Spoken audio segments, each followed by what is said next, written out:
being excited for wrestling, but I think it's because every stream I always say I'm very excited, but I am very excited because, of course, we've got the fallout from TakeOver, and there's a lot going on in the world of NXT.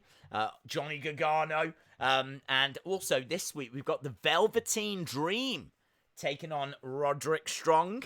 That's obviously had quite an epic build. So we've got all of that happening. And then over on AEW, we've actually got a steel cage match. We're going to get Cody versus Wardlow. And it's a slightly different looking cage as well to what we've seen in WWE. Feels a little bit similar to like the cage they use for like war games. It's quite like a chunky cage. It's got like a nice section at the top which looks like people could jump off if they wanted to. Arn Anderson said that you cannot win this match by escaping the cage. Escaping the cage is not an option. Like, you're not going to be seeing people trying to run away. The only way you can win this match is pinfall or submission. Yeah, really excited for that. I think this is the first Wardlow match, unless he's done something on AEW Dark that I've not seen before. Yeah, I'm really excited, man. Genuinely excited. And I hope everyone's well. I hope everyone's had a good day doing whatever they were doing. We've got lots to go through. I've got about, I'd say, 3/4 of a page worth of notes and things. Obviously, NXT, AEW, other news and rumors as well. So it's kind of crazy, isn't it, that we stream pretty much every day, and every day there's like so much news, so much rumors that it's just not a chore for me to like struggle to do this hour, having a chat with you guys, talking about the rumors, talking about the news. There's always stuff to go through. Days looks like Tommaso Ciampa. I am starting to get that, yes. I really don't want to shave because I've got a question mark mask on the way. I actually ordered the question mark mask. For those of you that watch NWA, there's a wrestler called Question Mark. He wears a mask. And honestly, I've just bought it. Like, it should be here within the next couple of weeks. I really don't want to shave because Question Mark has a beard. You can see it kind of sticking out under the beard. So I'm definitely saving it for that. So yes, that's it's not going anywhere. Unless whilst I'm asleep, Mama Days attacks me with some shears or something. I don't know. Every single day we have the conversation. Hello to Lewis Williams. Hope you are well. Mr. Rotella around. Shout out to Mr. Rotella.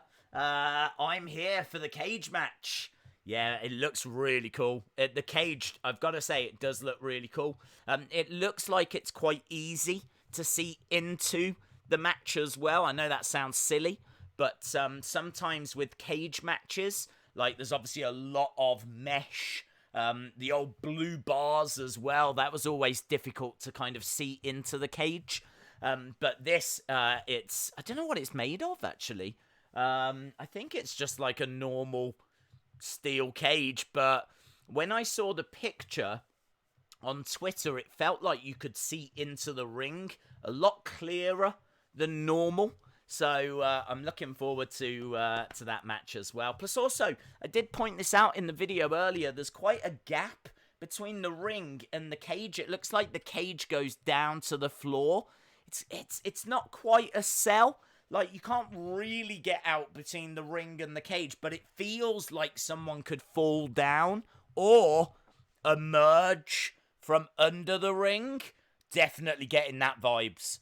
Definitely getting the vibes. It's tight, but I'm definitely getting the vibes that there's some movement there. It's not like a cage match in WWE where the cage is kind of on the edge of the ring. You know, a lot of cage matches in WWE, the cage doesn't go down to the floor. Although now I've said that, I'm trying to think. I can't remember the last steel cage match I saw in WWE, actually. When was the last steel cage match? Did we get one between Rusev and Lashley? I know that The Fiend had some dark cage matches that weren't shown. It was him and Seth, but we never saw them. on the show. It was just kind of dark matches for people that were there. But I think I'm right in saying that their cages still just go like on top of the ring, whereas this one, it seems to be it's kind of like a cage and a cell. Do you know what I mean? It's weird.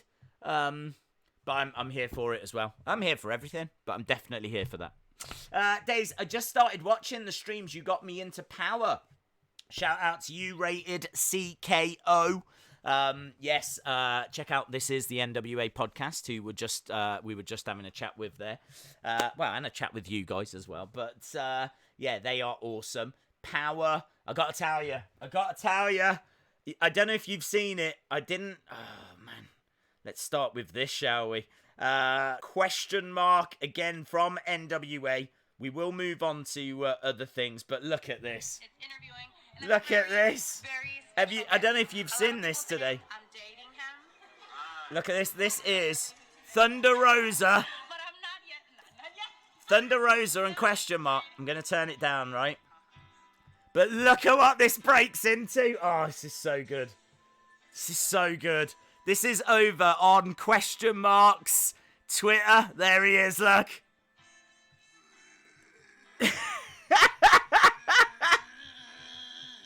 Yes!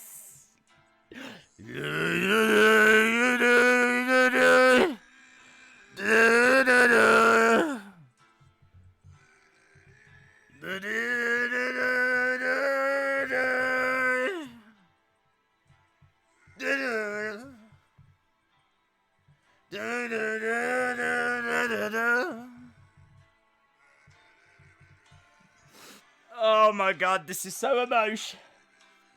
I'm so desperate for them two to get together. And I know she's married, but maybe they could make it work as a 3. I don't know.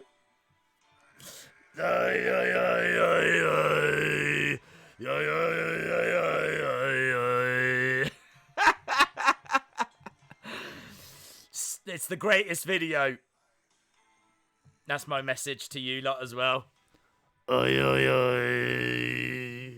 So good, so funny. That is over. If you go to the Wrestling Days Twitter, you'll see that I've retweeted it out. But question mark sending a apparently it's Valentine's Day today in Monrovia, so he sent that out to his love, to his Valentine. It's kind of a forbidden love in a way because she is already married, and we have said before maybe her husband could maybe take on the question mark winner gets Thunder Rosa. You know, I'd watch that. Yeah, very, very cool. Justin saying, what the freak? Yeah, I mean, I do admit, if you don't watch the NWA, it's weird. That's definitely out there. Yes, there is basically a wrestler from Monrovia.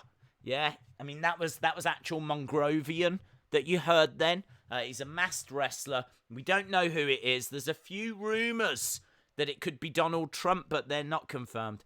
And, he has expressed his love for one of the fellow wrestlers today, current NWA Women's Champion, Thunder Rosa, who's awesome, by the way. Her husband is the question. Oh, my God. How about that? What if her husband is the question mark? And he is now pretending to fancy Thunder Rosa. Well, no, he wouldn't. Hang on. I can't even get my head around this. He wouldn't pretend to fancy her because he is the husband. But he is pretending he's not the husband. You could be right. That's the conclusion I've come to. I think you're right. I think. What if it's Thunder Rosa? Have we ever seen them in the room at the same time? I love it. It's Eric Trump. It is. It's Eric Trump. He is tired of living in the shadow of Donald. And so he has completely had a mental breakdown. Now he wears a mask. He competes in the NWA. And he only speaks Mongrovian. So NWA versus Raw. Lag. There's a bit of lag, is there? Is there a little bit of lag? Shout out to Lewis. Is there a little bit of lag? Oh. I don't know why there would be. Everything looks fine this end. It says that everything's alright, so hopefully it just settles down. Right, there we go. Slight lag, but it's not bad. Okay, cool. Days, who would win? Who would win? AEW or Raw? I don't know how to answer that, dude, because it depends who's booking, doesn't it? There's the answer. Depends who's booking it.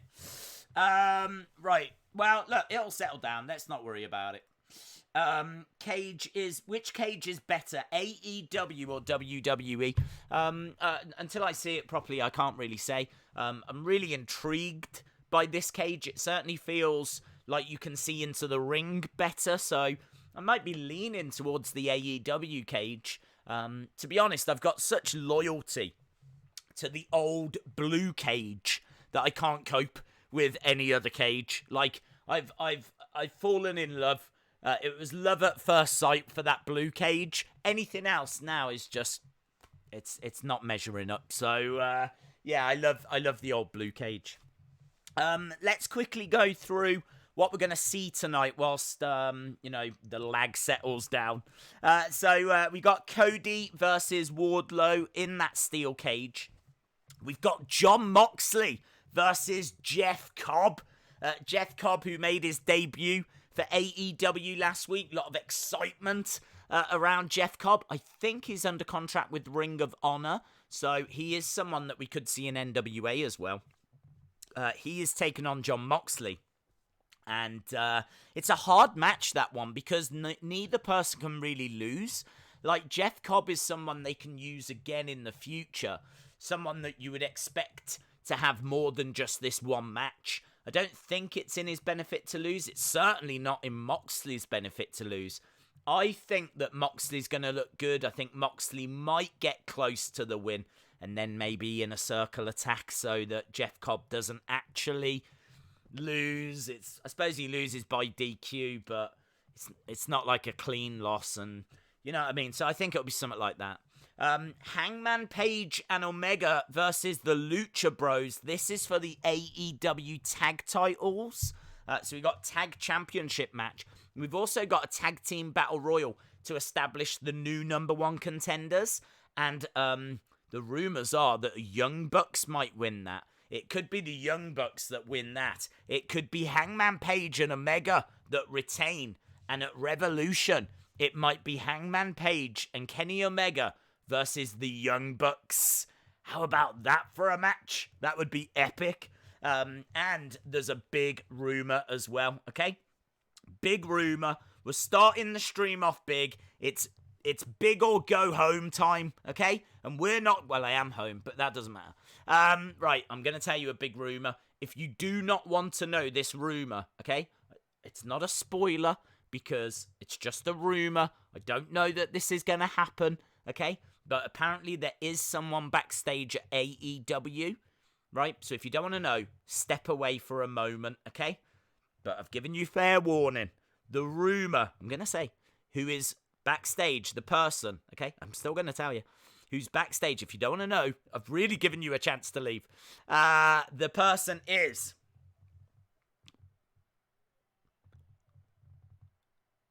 Austin Aries. Austin Aries used to be in WWE, used to compete in 205 Live. Before that was down in NXT. He went to Impact and didn't he? I can't remember what he did. Did he no seller finish in Impact? Somewhere between him and John Morrison that I remember going not quite to plan. I mean, he's a great talent, but there's no denying he's a bit of a diva. He's a little bit difficult behind the scenes. He's a little bit difficult backstage. The only thing I can think, though, is that, he's been to a lot of different companies. Things haven't really worked out. You would think that this would be maybe his final shot at the big time. I can only think they're bringing him in to do something with. I can't imagine they're bringing him in just to look at him backstage, So I feel like they're going to use him somehow. I think he would be a great signing. I think he'd be a really great signing because he's a name that people know. He's a name that WWE aren't going to pick up. He's someone that can always put on a decent match. I mean, Austin Aries against the likes of Kenny Omega would be awesome. Against the likes of Pac would be awesome. It's another decent name that you're bringing into the company. So I think it's a good signing. And you would hope that he wouldn't mess them around. So we'll have to wait and see. You'll have to wait and see. Let me know. Do you want to see him in AEW? Let me know. Austin Aries seems to argue with all companies and he burns bridges. Why would they want him? I hope not. It's a fair point. I mean, you've definitely got to go into it with your wits about you, knowing what you're getting yourself into, blah, blah, blah, blah, blah. I would just hope that, he's burnt bridges with a lot of different companies. He's burnt bridges with Impact, with WWE. Everywhere he goes, he just seems to cause trouble. Has he got to the point now where he can't afford to do it? Has he got to the point where it's now or never? This is your final shot at the big time. Maybe you bring him in on like a short-term contract. Let's see how you go for 3 months. We'll put you in a storyline. If it works out, then we'll extend. If it doesn't, then we'll part ways. Maybe you do something like that, I actually think it would be a decent move for AEW. There's not too many people out there that have got name recognition. Like, WWE have locked a lot of people down. So there's not many people out there that have got name recognition, and I think he does. Who else have you got out there? You got old timers like Ryback. I mean, I say Ryback's an old timer. What I mean by that is that he hasn't actually been kind of in a major promotion for years now. I can't even remember what year Ryback left, but it feels like it's a good 3 years ago, maybe even longer, 4 years ago. I don't know. So Austin Aries has obviously been around a little bit more recently than that. So I'd be for it, but I definitely understand why people would be hesitant. Definitely understand. He has a wife. Definitely Austin would fit into AEW. That's true. He might be on his best behavior. Well, look, Nails and NY. Hello, by the way. You're not wrong. He's definitely someone that causes trouble wherever he goes, and I could completely understand people going, no. He's had chance after chance after chance. Like, there comes a point where you just have to say, the guy's a bad egg. Yeah? There has to come a point where you just go, the guy's trouble. He's more trouble than he's actually worth. There's no right or wrong on this. It's just, would you do it? Would you take the chance on him? I would. But I would put him on a short-term contract, and I really would spell it out. This has got to work, kind of a thing. Work with us, If you're having problems, talk to us. This is how we're going to use you. Literally map everything out, and just keep the fingers crossed. Right back to AEW. Vince sucks. I want AEW to remain an alternative to WWE, not a WWE graveyard. I don't want them to sign everyone willy-nilly. I wish that was a wrestler. Willy-nilly! La la la la la. Man, I feel you. No one seems to care. I have that privately. Shout out to Imtiaz. Hello, Anna Dawes. Hope you are well. Shout out to Wes Heron. Hope you're well as well, dude. Having a good chat with Wes over on Twitter. Days, what's up with WWE and all the feuds being personal? I like it. I like the fact that the Velveteen Dream Roderick Strong feud, I think, is excellent. It's one of the best booked feuds that we've seen in a while, and it's not even that long. I mean, it's not had like loads of storyline to it. Undisputed Era attack Velveteen Dream. He's out of action for months. He returns with tights that have Roderick Strong's family on. He's done a few posts on social media, a few little cheeky things. Might even have overstepped the mark, actually, but couple of cheeky posts. The only person that he follows on Twitter is Marina Shafir, Roderick Strong's wife. And he's just done like these little things, these little digs, and it's brilliant. Like, he got put on the shelf by Roderick Strong, and as he said, you took some up from me, I'm going to take some up from you, and it's been made real personal, and I'm proper invested. I cannot wait for that match. So I think they're onto something. You can't make every single feud personal because then it will lose its impact. But I think definitely doing it maybe a little bit more than what we've seen. There's a place for that. I think there's a real place for that. As long as everyone's on board, as long as everyone's okay with it. Vape Ross Vape says, DWF, Dazed Wrestling Fans. It is a pass on Austin. Okay. I love long-term storytelling. I agree. Days, tonight is the first time I get to watch NXT live because I'm off school this week. Really looking forward to watching NXT live for the first time. You'll enjoy it, dude. They've been putting out really good shows. I have to admit, the past few weeks AEW have been better. But NXT are still a very, very strong brand. You would still say easily the strongest brand under the WWE umbrella. Just coming off a red hot takeover. And also they've been very clever with not putting every match on takeover. They easily could have made takeover another half an hour long. Or they could have put a match on the pre-show. And they could have given us Velveteen Dream versus Roderick Strong. But why give you everything at the show? If anything, they probably could have held another match back. Rather than giving us 6 matches, they could have given us 5, like they normally do. And then we would have had Velveteen Dream versus Roderick Strong. And we would have had Dakota Kai, Tegan Nox. Or, do you know what I mean? We would have had a couple of matches. But talking about NXT... let's get to that because I really don't want to skip this. We got Roderick Strong versus Velveteen Dream. Will Marina Shafir get involved? That's the question. She's been a big part of the build. I can't imagine she's going to just stay away. We've also got Jordan Devlin taking on Lio Rush. Something else that I think is going to be very, very exciting to see those two compete against each other. That is for the NXT Cruiserweight Championship. We've also got Chelsea Green, who's trying to do a bit of a relaunch. She had a match a few weeks ago. She lost, but now she's taking on Kaden Carter, and it's hopefully, going to be the start of her relaunch. And of course, we've got the fallout from TakeOver. We've got Johnny Gargano's heel turn, so we need to see what he's going to say about that. Of course, we've got Raquel Gonzalez, who helped Dakota Kai. So we need to hear from her. We need to hear from Rhea Ripley.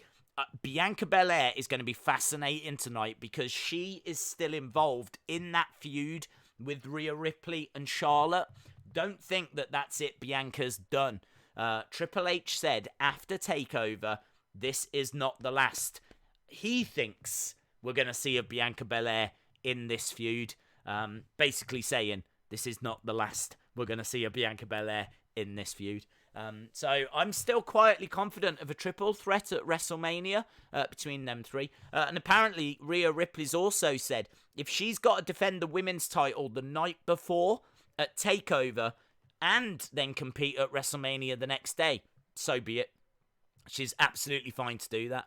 I actually think that's really stupid. I've said this before. I don't think there should be so much honour and pride in being a fighting champion, right? I understand being a fighting champion. I understand, defending your title on a regular basis. But Rhea Ripley stands a chance of getting hurt at TakeOver. She could legit pick up an injury. Not only that, I'm sure whoever she faces is going to give her an absolute war, right? There's no way she goes into WrestleMania 100%. There's no way. If you're having a match the night before on TakeOver as well, we all know how epic takeovers are, okay? So she's going to have a match the night before. Let's say it's against Dakota Kai, right? And you've got Raquel Gonzalez around ringside as well. It's not going to be a squash. It's going to be a war. And there's no way as a result she goes into WrestleMania. That I don't look at that and think, what a champ. What a fighting champ. What a great champ. I look at that and think, what a stupid woman. But I mean, really, that's really stupid. You're really stupid. You're going to WrestleMania defending the title against Charlotte Flair, the biggest match of your career, one of the biggest matches of your whole career ever. I don't care if she wrestles for another 30 years, right? WrestleMania matches are the pinnacle. There's not many people that get to have a singles match at WrestleMania. I think I'm right in saying Dolph Ziggler still hasn't had one. I'm sure I'm right in saying Dolph Ziggler has never had a singles match at WrestleMania. So to get on the WrestleMania card is amazing. To have a singles match is even more mind-blowing. To walk in as a champion or be in any championship match at WrestleMania is just fairy tale stuff. And you're going to defend the title the night before. I mean, I just don't get it. I don't understand. So she says she'll do it. I think it's really stupid, and I would feel that same way if it was Asuka. It's got nothing to do with Rhea Ripley. If Asuka was saying the same, I would still be sat here saying it's really stupid. It's really stupid. I totally understand the whole fighting champion, defending the title on a regular basis, but to do it the day before WrestleMania, I just don't get it. I don't understand. I would have more respect if she was to laugh her head off and go, no. There's not a chance. If you want me to defend my title against Dakota Kai, I'm doing it 2 weeks before. Because I need 2 weeks to prepare for Charlotte Flair. That's a champion. A champion goes through training camps and preparation and puts the hours in. They don't have... I don't understand. I don't understand. Anna Dawes says, Days, I've only managed to be here because I hurt my back at work. So I am at home recovering. I need a laugh tonight. No pressure then. No pressure. Shout out to you, Anna Dawes. I'm sorry to hear that. Anna, what do you do? If you don't mind us asking. What do you do? How have you hurt your back? How long is your exclusive content to NWA? I can't wait for more days on NWA. There's no exclusive content. Well, apart from that reaction, I suppose, but I don't even know if they might even let me put that up on my channel. I don't know. In fact, I'm sure if I got in touch with them and said, look, can I upload that to the Wrestling Days channel? I'm sure they'd be fine with it as long as it mentioned NWA somewhere. So I'm not sure it's exclusive.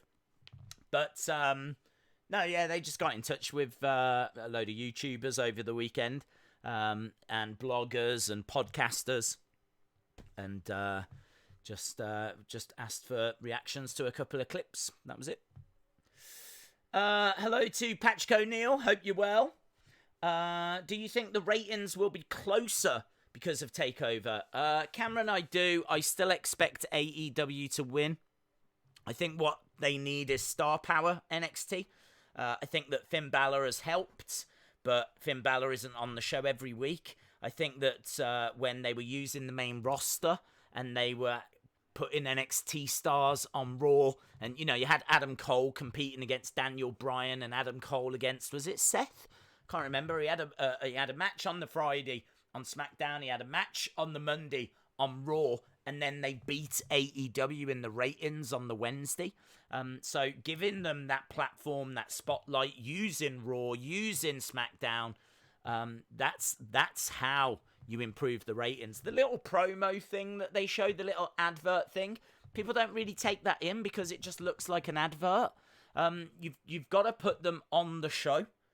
And I know you're doing it with Rhea Ripley and Charlotte, and I'm sure that's going to have an impact. In fact, last week's numbers I thought were quite closer than they had been. So I think it is working, but there's a lot to be said for putting moving Seth. Seth making a statement of, I hate these crowds. This isn't Monday Night Rollins. It's not that anymore. You guys don't deserve me. I'm off, and goes to NXT for a little bit.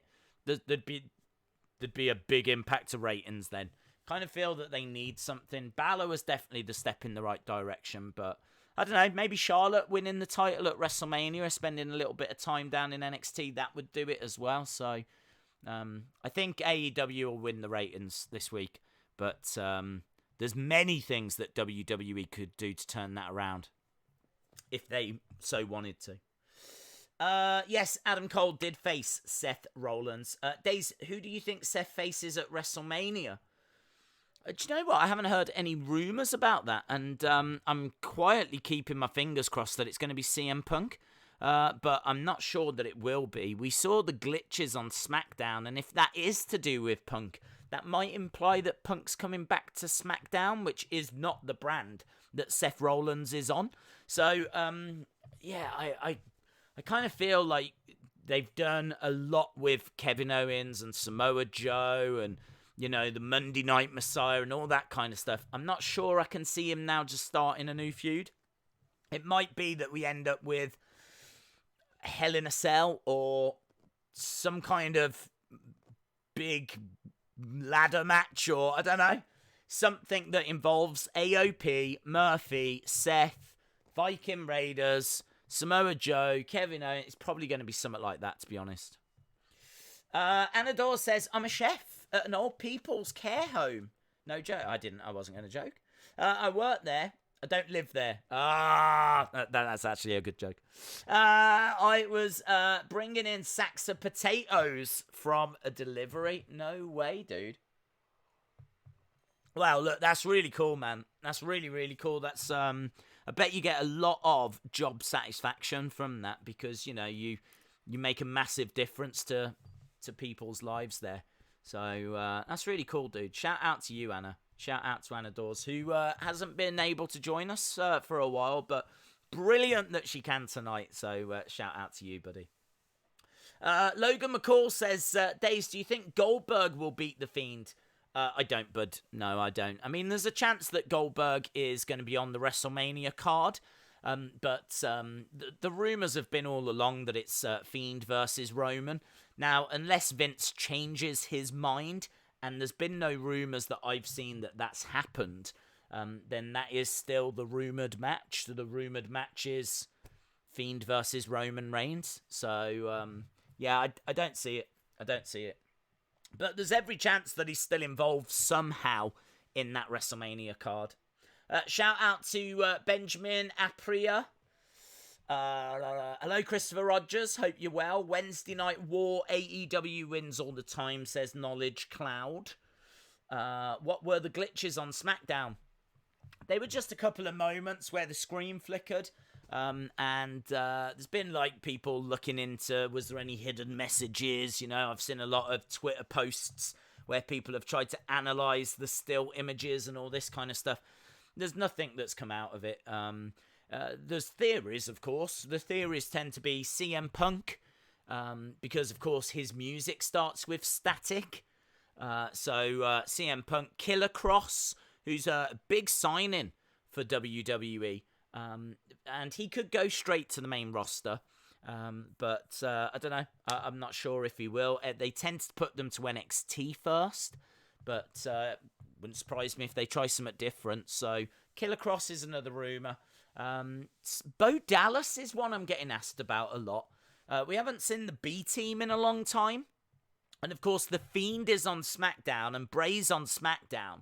If someone was going to join the Funhouse, I think Bo Dallas would be a really good shout, because he is actually a former NXT champion, believe it or not. So Bo Dallas is a former champ. Someone that they really saw a lot in. I mean, think about that. Bo Dallas had such potential, they put the NXT title on him.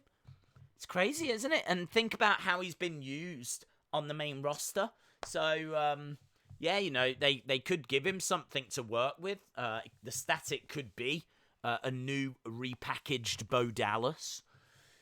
But we don't know, is the answer. Could be a million different things. We're still going to wait and find out. So Friday could be very interesting just for that reason alone. It could be more... if there's more static on Friday, glitches on screen, then it's confirmed that something's happening. If we don't see anything, then it could also have just been technical problems, you know? But that's highly unlikely. I think it's very unlikely that they have technical problems, because they don't ever have technical problems. I think it is connected to someone. Bo Dallas is the youngest ever NXT champ, says the Swamp Manor. I love knowledge like that. That's a great fact. Days, do you think Luke Harper could be the exalted one? Yeah. I think he stands a good chance. So does Austin Aries. What if Austin Aries is the exalted one? That would be random. It could be Matt Hardy as well. I heard a rumor, okay? This is nothing more than a rumor, but Vince McMahon changed his mind last minute about Raw. Apparently the plan was they were going to have the no-holds-bar match between Matt Hardy and Randy Orton. So that match was going to take place. But for some reason, Vince decided to not do it. And he still used Matt, but just buried him instead. So I don't know if it's a good thing. I don't know if it's a bad thing. I don't know if they've buried him so that they can bring him back as woken Matt Hardy again. Or if they've buried him because they're done. I don't know. I don't know what happened, but that's what I heard. I heard that Vince had changed his mind lastminute.com. The glitches are from the new Days emoji. I do love that Days emoji. Days, I've been watching a few clips from different Raws from 2006. I want to ask you, do you remember DX impersonating Vince and Shane? Yes, and then saying Vince likes all kinds of you-know-what. I can't remember that second bit, but I can remember them impersonating Vince and Shane, yes. A famous segment, funny stuff. But I can't remember the finer details of it. I haven't seen that segment in a long time. But yeah, I remember them dressing up as them. Shout out to Liam Costa. Hope you are well. What's up, Days? How are you today? I'm annoyed because Tottenham lost. Oh, I bet Anna Dawes is as well. In the Champions League, so I need a good show from NXT tonight. I think you're going to get a good show from both brands tonight. I think on paper, AEW probably looks the better for me tonight. That's the one that has probably got my attention a little bit more. But yeah, Velveteen Dream, Roderick Strong should be absolute fireworks. I can't wait to see how that plays out. So I think tonight's going to be a very good night. Very, very good night indeed. The exalted one could be Orange Cassidy.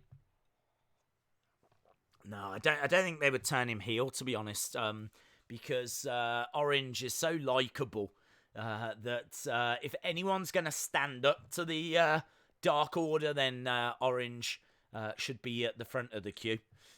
I can't wait till he starts going, and they start properly using him in matches.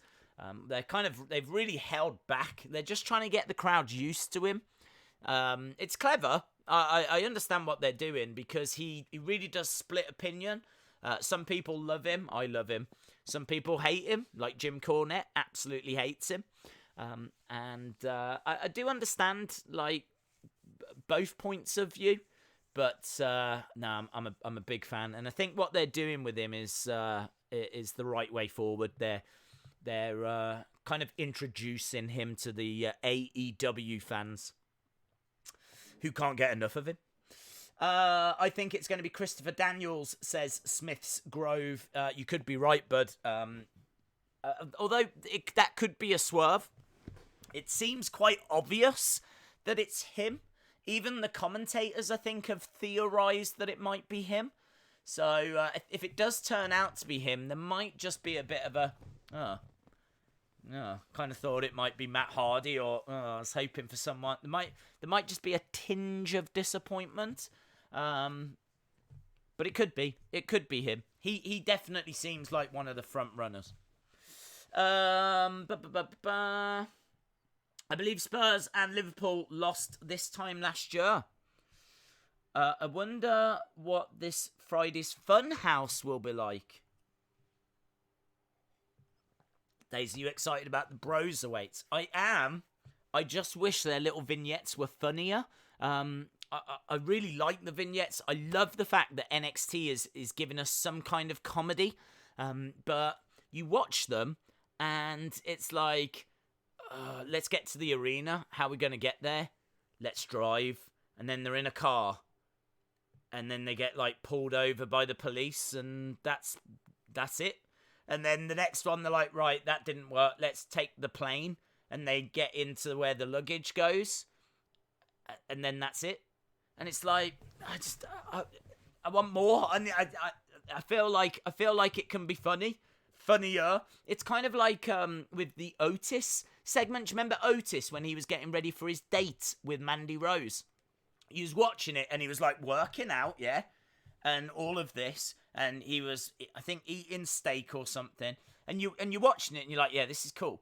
And then it just ended, and you're like, I wanted it to be funnier than that. I remember saying during that stream, could you imagine if Tucker had dressed as Mandy? He had dressed as Mandy and they went to the cinema and, like Otis was slurping his drink and all this, and Tucker had to tell him off saying, you can't do that. You've got to be quiet and respect. And like, do you know what I mean? I think there would have been more humour there. If they'd have gone down that road, they could have done loads of different things. Could have gone to a restaurant together. And all the people could have been looking a little bit funny as Tucker comes in dressed as Mandy Rose, and they're just kind of rehearsing the date. I kind of feel like there was an opportunity missed there. And this is what I'm saying. I love the vignettes with Matt Riddle and Pete Dunne. Brilliant. I think it's exactly what NXT needs, but it needs to be funnier. And I'm glad they're champs, because it means they might keep those vignettes going. And as I said, a few little tweaks, and I think they've got something really fun. And they're sure to turn on each other as well. And when they do, what a match. What a match that's going to be. Pete Dunne versus Matt Riddle. Sign me up, Buttercup. Love you, Days. Keep up the good work. Thank you, George. Shout out to you. I don't see why people think Kane is that good. Oh, okay. I thought you meant Kane as in the legend. You're talking about Harry Kane. There is more to the Otis thing than what they gave us. Yeah, well, that story's still to play out, isn't there? Of course, he went to the restaurant and the other day, and Dolph Ziggler was there. Des, how do you watch AEW in the UK? It's on Fight. It's on the Fight app. You do have to subscribe. It's $4.99 a month, which is I would say a bit steep, but it's not. It's not really. Well, in a way, I suppose it is. I mean, you get 4 episodes, don't you? So you're kind of paying like just over £1 for each episode, which isn't that bad. But I've just been spoilt by the WWE Network. That's $9.99 a month, and you get the pay-per-views and all that kind of stuff. So it's $4.99 a month in the UK on Fight, that's the best way to watch it. 'Cause it is or was on ITV2, but it's not live, I don't believe. The only way to watch it live is with that Fight app. Sonny Wolf, what is it? Sonny Wolf, just let me know. How much fish will Bobby Fish fry tonight? So it's a real good question. Days, I lost another family member after losing my uncle. Dude, no way. Who was it? John? Because I remember you lost your uncle last week. I'm sorry to hear that. Who else has passed away in your family, dude? Swamp Manor says, Days, is Daniel Bryan versus Sheamus happening at Mania? I don't know. I haven't heard any rumours, but it's a match that I could see them doing. It was the match we were meant to get at WrestleMania 30, but it obviously didn't go that way. We got Yeselmania instead. See, Wrestling's had his door kicked in. Oh, that's a shame.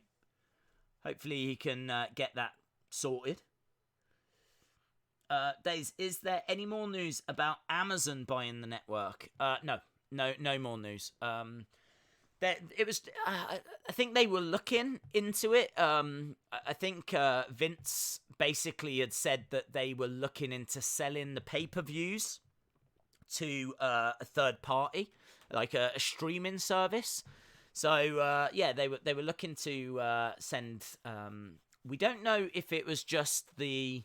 We don't know if they were going to keep the pay-per-views on the network and then Amazon, for example, would do them as well.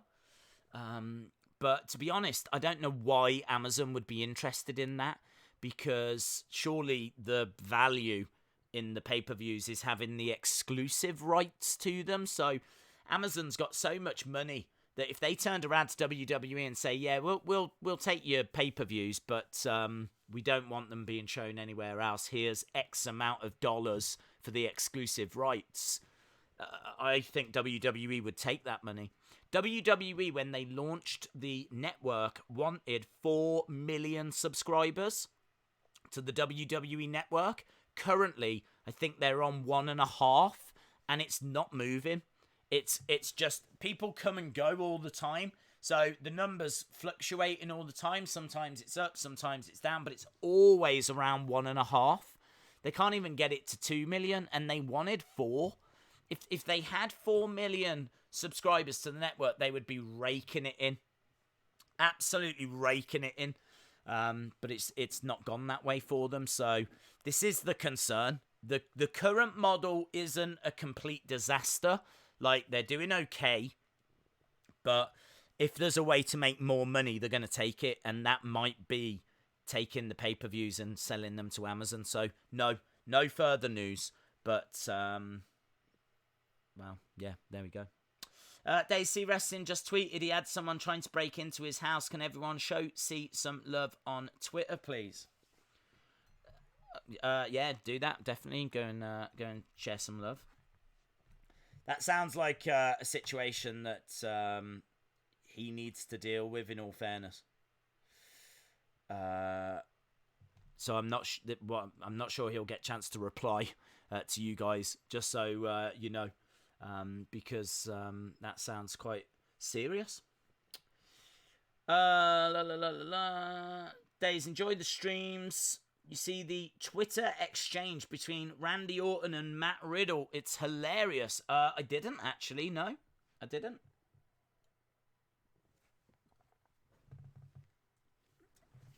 Days, do you know how much I love Velveteen, and he's back in action tonight? I know, dude. It's going to be awesome. Looking forward to it.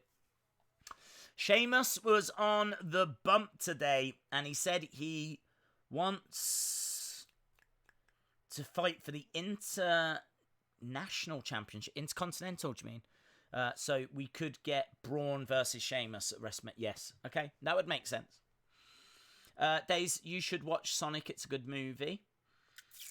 I gotta be honest, it's one of those that I'm probably not going to go racing out to see. I'll catch it at some point. The WWE needs to put on better content. I'm surprised they don't stream their own movies.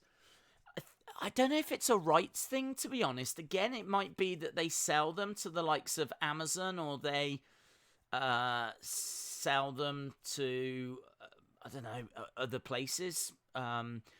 So it might be that if they put it onto the network, they can't necessarily sell it to Netflix, and I don't know. I completely agree. I don't know why they don't either, but there has to be some sort of reason why. Perhaps they have got an arrangement with the people that sell the DVDs or manufacture them, or I know that there's like was it Silvervision, WWE Home Video, or someone that's because basically the Sky that have the pay-per-views here in the UK, they didn't know about the network. So when the network dropped, they were just like, okay, this is a problem, because we charge people £20 for the pay-per-views, and now you're going to give them away for free on the network. So that hurt Sky. I know that the people that... Is it Silvervision? I can't remember. It's someone that makes all of the DVDs for them. They didn't know. They didn't know about the network, and bang, here you go. Here's all this content. It's like, maybe you could have told us in advance, because this is definitely going to hurt our sales. So that hurt them as well. So perhaps there's something in that as to why they've not put the movies on. Honestly, I don't know. I'm as bemused as you are. I completely agree. Days, how did Yeselmania start? Well, I mean, the fans have always been into Daniel Bryan because Daniel Bryan was a big name on the indie scene, and then he was in the first season of NXT, and so he was training up in NXT to obviously get a contract, get signed to WWE and all of this, and he had the crowd with him. The crowd loved him. They knew him from Ring of Honor. They knew him from the Indies. Then he was on NXT. He was kind of positioned as the main rookie on NXT as well. He was kind of like the breakout star in many ways. And I remember he then made an appearance at SummerSlam, and the crowd were loving it. And then he won the United States Championship and all of this. So there'd always been a support for Daniel. I mean, he cashed in Money in the Bank, won the World Heavyweight Championship. So it's wrong to kind of say that he hadn't had success before WrestleMania 30, because he absolutely had. But he was kind of starting to be overlooked a little bit.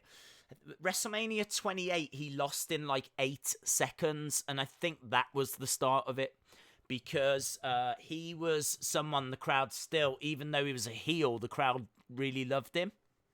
And at WrestleMania 8, AJ Lee distracted him in a match against Sheamus, and he lost in 8 seconds. And the response from the crowd, it was so negative that WWE had done that to him, that from that point he just had full support. He just completely had the crowd behind him, and then they just kept building him up, and they kept kind of putting the teasing that he was going to have the title on him, and then they didn't. And then he did win the title at SummerSlam the year before. But then I think, was it Sheamus or Randy? I think it might have been Sheamus cashed in on him. You see, it's quite interesting. The history between Daniel and Sheamus is very, very strong. So for them to do the match at this year's WrestleMania, they've got a great story to tell. It kind of just kept building and building and building and building, and it's brilliant, absolutely brilliant how he actually got there. Vince McMahon calling him a B+ player, and him joining the Wyatts and turning on the Wyatts, and then Occupy Raw. Do you remember Occupy Raw? When Daniel refused to leave the ring unless WWE met his demands. And he called a load of fans in, and all the fans were wearing Yes shirts, those iconic Yes shirts. And the ring was full of people. Triple H came out and Steph came out, and they were like, "Get out of our ring." And he was like, "We'll get out of your ring as long as you do me a couple of things. I want a match against Triple H at WrestleMania, and if I win that match, I want to compete for the title." So that was kind of the final piece, really, of the puzzle. And it's brilliant. One of the best builds ever. And one of the best, just from start to finish, and the matches. And I'll tell you another big part of it as well for me. I can't ever think about that. I know this has got nothing to do with NXT, but, well, look, when we're talking, we're talking. But I can't think about that WrestleMania and that story without thinking about Connor the Crusher. The kid that sadly passed away, and now we've got Connor's cure. He was a massive Daniel Bryan fan, and he was kind of with Daniel in the build towards WrestleMania. And if you actually watch it back, as soon as Daniel wins the titles at WrestleMania 30, he gets out of the ring, goes to the front row, and grabs Connor. Connor's there. Connor sees that moment, and I don't think it was not too shortly after that Connor actually passed away. So really, hard emotional stuff, but I feel that Connor added to it in a massive way, and yeah, really, cool, really cool. Cage match on AEW for the first time. Yes. How are you? I'm good, thanks, Monica. Hope you are well. Shout out to you. Days, do you think Cena will win the Intercontinental title before he retires? Do I think Cena wins the Intercontinental title before he retires? I don't know, actually. We thought that he was going to win another world title to beat Ric Flair. And it doesn't seem like he is, because it would be a little bit strange for him to win it now. I suppose he could, because The Rock did. So, yeah, we'll have to see. We'll have to see what he goes on to win. It could be another world title. It could be an Intercontinental Championship. I don't know if it's going to be both. I don't know if it's going to be either. But good question. I think if he wins the Intercontinental, doesn't he become like a Grand Slam champion? I don't know. He's not a Grand Slam champion, is he? Because I think you do have to win the IC title to be a Grand Slam champ. Oh, let's have a look now. Now you've got my head going, wondering what he has actually achieved. Let's go down. Cena. Championships and achievements. Right. 13-time WWE champion. 3-time heavyweight champion. 5-time United States champ. I didn't know that. 2-time tag champ. 2-time world tag champ. Money in the Bank winner. 2-time Royal Rumble winner. WWE Championship #1 contender tournament winner. 10-time Slammy Award winner. So, yeah, of course, no Grand Slam, because he's not had the Intercontinental title.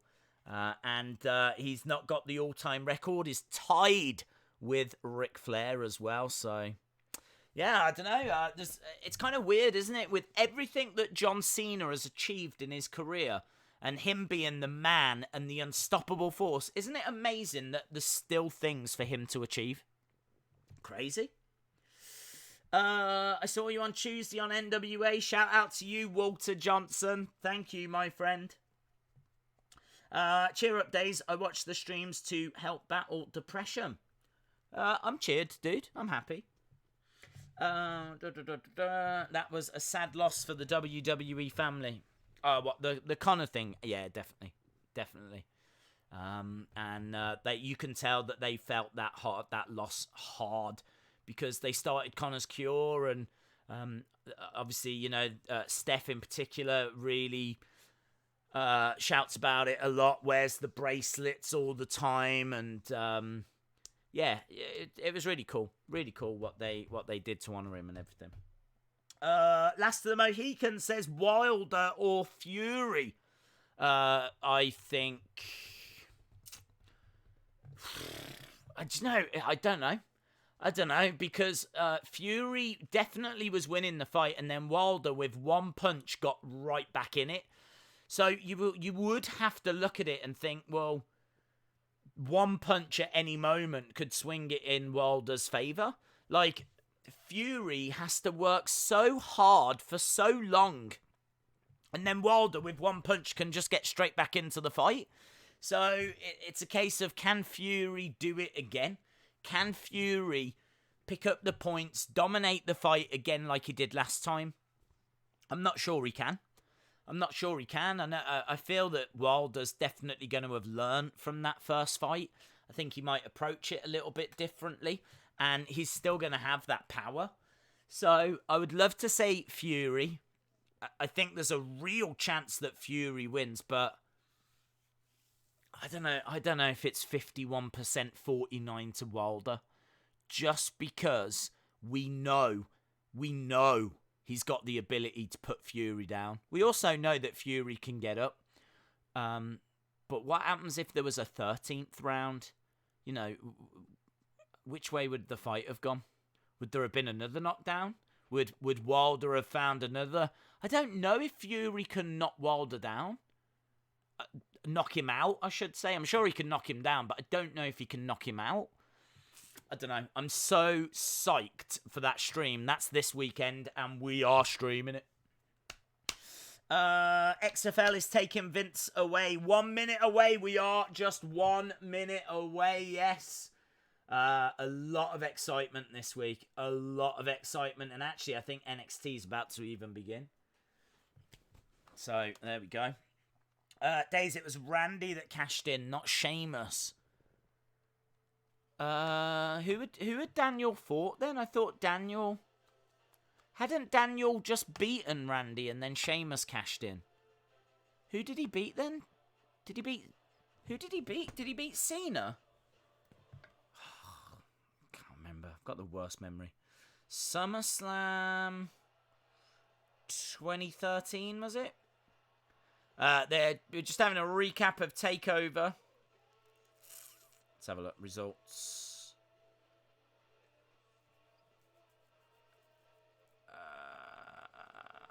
Right. So, yes, it was Daniel Bryan that beat John Cena. So, yeah, you're right. Daniel Bryan beat Cena, and then Orton came down and cashed him. Right. It's the Battle Royal. So, we've got a little video package over on NXT, and it's going to be the Battle Royal. I'm predicting Young Bucks. Young Bucks. Young Bucks. There's no need to feel down, I said Young Bucks. Here we go. Tag Team Battle Royal. Dun, dun, dun, dun, dun, dun, bum, bum, bum, bum, bum. It's fun to watch the AEW. It's fun to watch the AEW. They've got everything. I'm definitely going to do that song. Definitely writing that song. Young Bucks. There's no need to feel down. I said Young Bucks. Get yourself off the ground. I said Young Bucks. I don't know how I've gotten to that, but I have. And anyway, we're underway with the Tag Team Battle Royal. We've got, I can see Angélico and Evans. I can see Young Bucks. We've got Jurassic Express. SCU.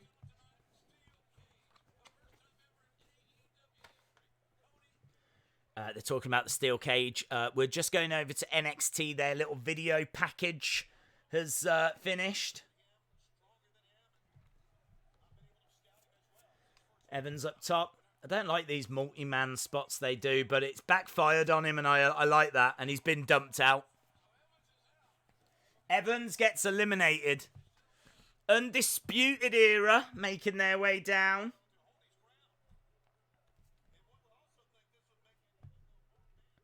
Of course, they lost the title, didn't they?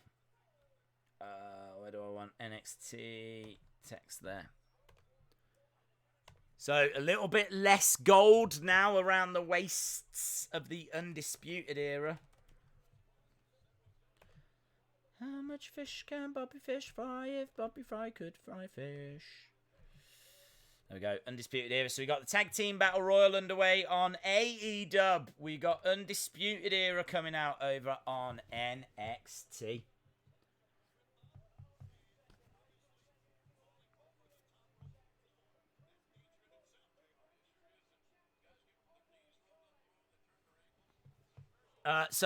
If one person gets eliminated, it seems like the team isn't eliminated. So, it looks like Luchasaurus is out, but Jungle Boy is still holding on. Private Party are in there.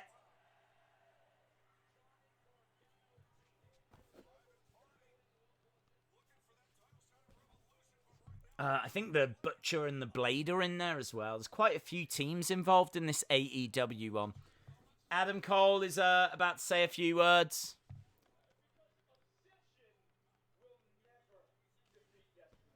Obsession will never defeat Destiny. I've no idea who Obsession or Destiny are, but I'm sure they're lovely women. Please, no more singing. How much wrestling can Wrestling Days days if Wrestling Days could days wrestling?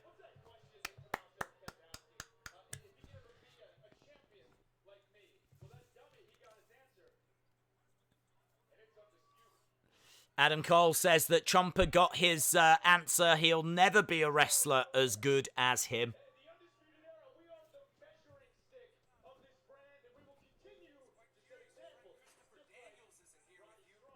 So Dark Order are in the crowd, and they're saying it's quite interesting that Christopher Daniels isn't here.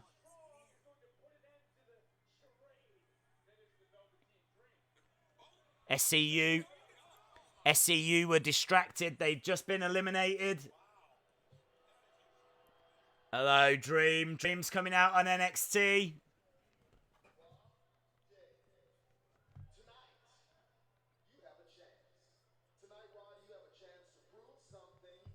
He says, Roddy,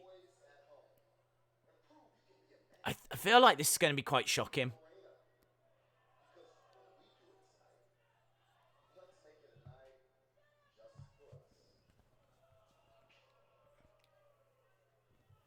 What's this leading to?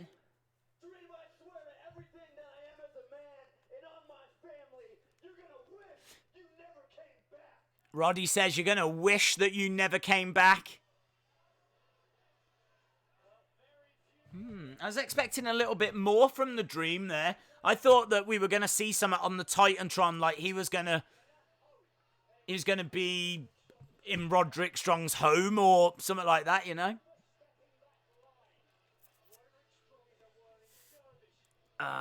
Dark Order. Luke Harper is not at AEW yet. NXT is turning boring. Adam Cole, baby.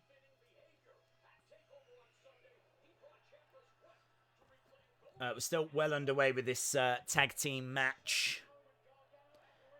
Yeah, Gargano, what has he done? Wearing a DIY shirt as well. Smacks Ciampa in the head, costs him.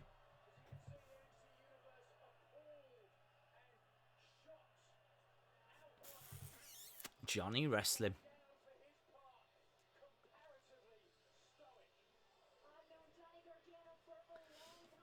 We're still well underway with this tag team battle royal. Looks like Luchasaurus is back in.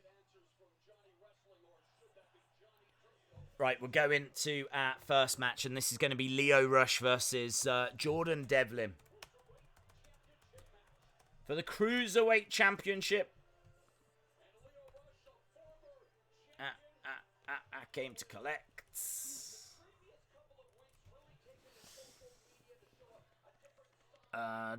During the Dark Order SCU spot.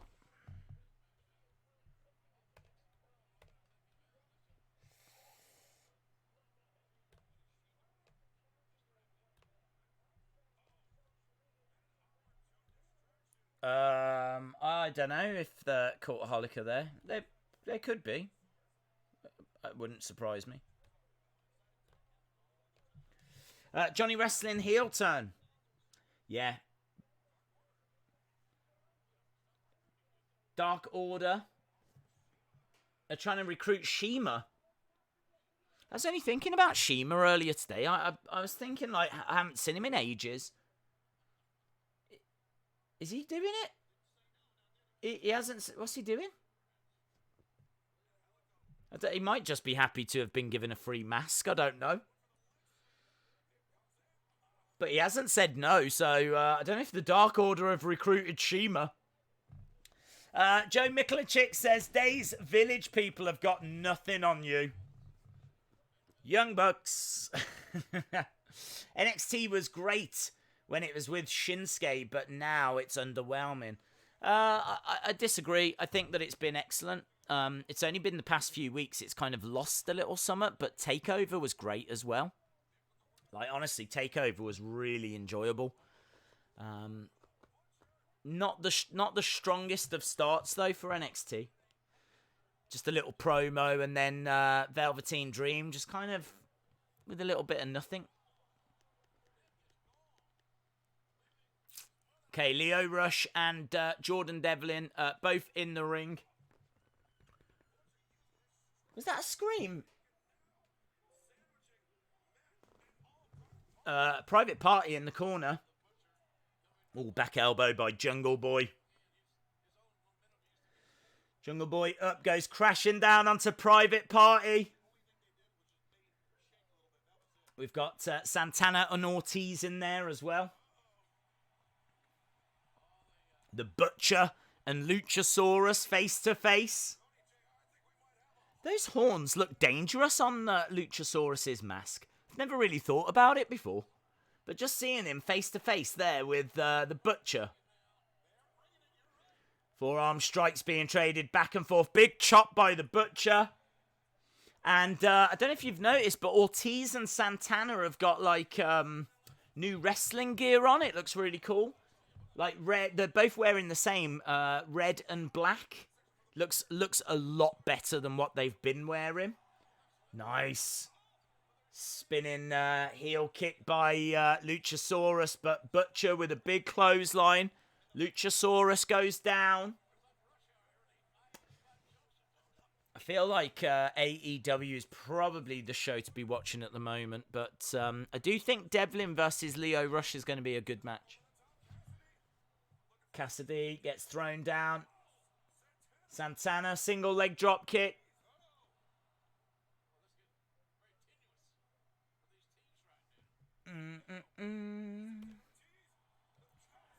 Private Party eliminated. AEW have got great in-ring quality. Good evening. Greetings from the Highland, Indiana. Ooh. Shout out to you, Carmen Live too. Thank you for joining us. We've just gone to commercial break on NXT. We're coming up to about 15 minutes into the shows. And all right start by NXT. Not really anything to report. Over on AEW, we've obviously got this tag team battle royal. Winners become number one contenders. And Scooby-Doo is in the front row again. Luchasaurus is still in.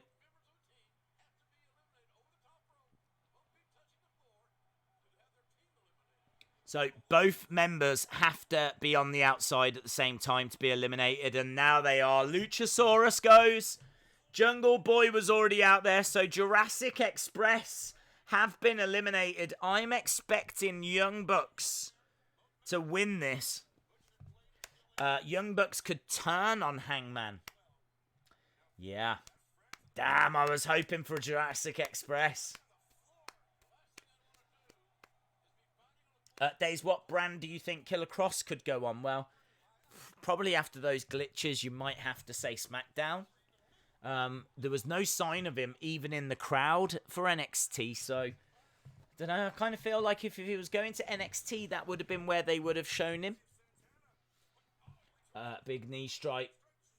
Oh, and again. Best friends in there at the moment with Santana and Ortiz. Young Bucks are still in there. I think Butcher and the Blade have been eliminated.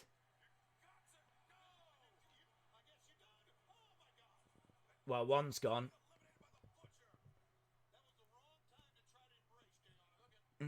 Best friends could get an upset win. Days, there was a child on the bump today who had leukemia and Roman got tickets to WrestleMania. I did see that. Very, very cool. Orange has just stopped Trent from getting eliminated. I didn't even see where Orange came from.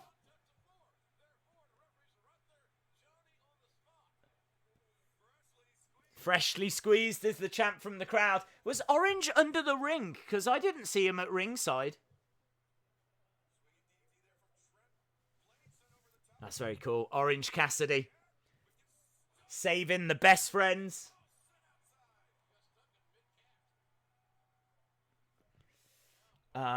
One Young Buck is gone. Apparently, they've both got to be out at the same time. So, the whichever Young Buck has gone, I think it's Nick, is it? Will be able to get back in.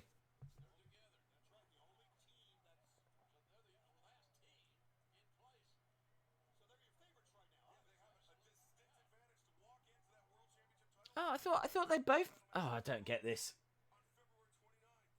I swear Luchasaurus was on the outside, unless he had gone under the bottom rope. Perhaps that's what it was. I was going to say he was on the outside and he got back in. But perhaps he went under the bottom rope.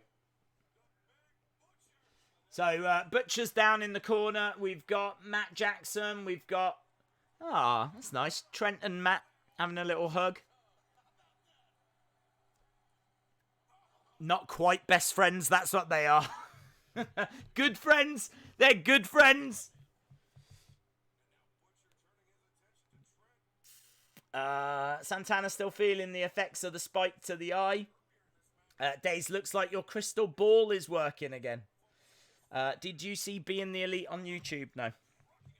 The AEW cameraman is missing things. Days, how is it possible you're ahead of me on NXT? It might be because I've got NXT coming through BT Sport. So I'm not having, like, it's not a stream. It's actually coming through the TV, and perhaps that's got a better signal. Perhaps it's just a little bit more ahead than when I'm streaming it over the internet. Because I used to have to do that in the past. But since the start of this year, it's been shown on BT Sport.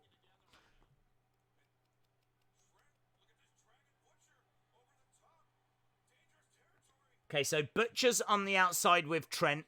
Santana and Ortiz are beating up Matt Jackson. Orange is there to catch if needed. He's there to catch Trent. Butcher. Oh, Orange is walking away. He's putting his hands in his pockets. Oh, hello. Bunny's come round. We've got a bit of flirting here. Oh! Low blow. Oh, no. Orange Cassidy just got freshly squeezed. Okay, here we go. Matt Jackson going over. Spear. Matt went through the ropes, so he's okay, but I think the Butcher's eliminated.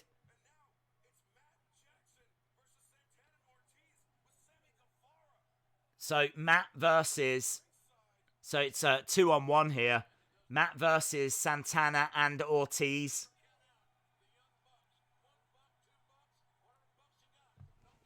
Have any of you seen the movie Jumanji Next Level? I haven't. Days, what brand is Angel Garza on?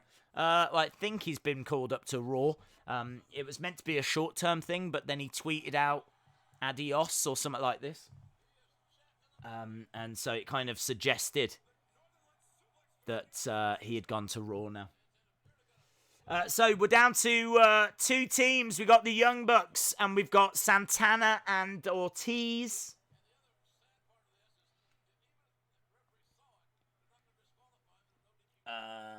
Best Orange, your biggest heel.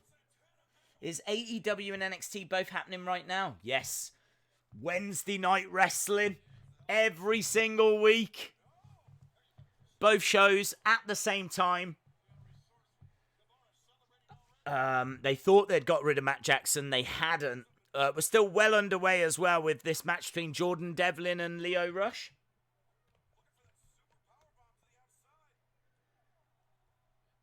Matt is hanging on here. Over the top, Ortiz hangs on. Not eliminated, moves out the way. Oh, super kick! Ortiz to the outside. Super kick to Santana. Super kick to Sammy Guevara. And a big clothesline. And the Bucks win. The Bucks win. So we are on course for the Young Bucks versus Kenny Omega and Hangman Page. How epic will that be? Bucks win.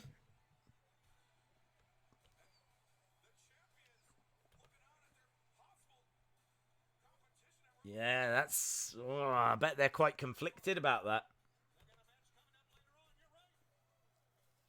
So Young Bucks win. Very cool. A long day watching and working of F1 testing. Ooh. Amazing. Now that's a job. Some F1 testing. Unless you just test the F1 button on computers. Is that what you do? Do you just test the F1 button? There's like loads of you. You've got an F2 tester, an F3 tester. You're just like, yeah, that works. Yeah. Yeah, there you go. Try the F2. Young Bucks then, victorious. We're still well underway with Jordan Devlin, Lio Rush. Big chop by Lio Rush. Matt Jackson blows a kiss to someone. That little kid. That's cool.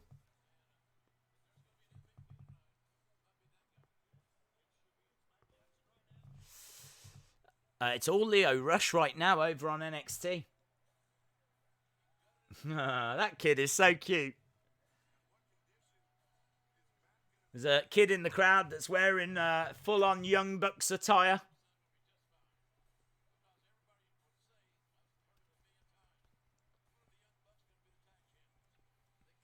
Again, another commercial break for NXT. I don't think we've been to a commercial break on AEW yet.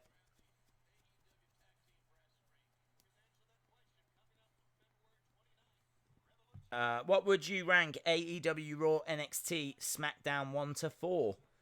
Well, right now I'd say AEW is the best. They've been the best for the past few weeks for me. Then I'd say NXT. Then I would say Raw. And I'd have to put SmackDown bottom at the moment. We're backstage with MJF and Wardlow. Wardlow getting ready, getting prepared. That cage match coming up, sure to be the main event. Sure to be tonight's main event.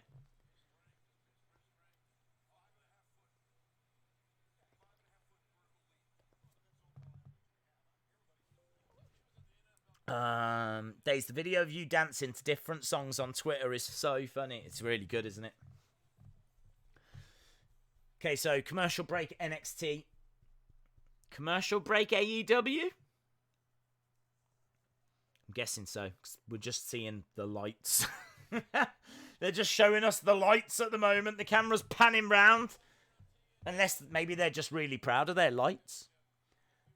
We've got Pharaoh. Is that the name of the dog? Brandy and Cody.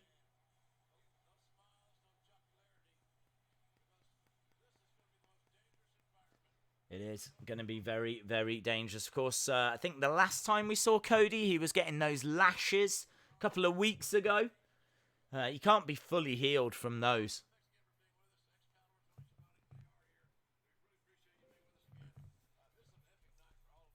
It is a big, big night. It's homecoming for AEW. They're in Atlanta, Georgia.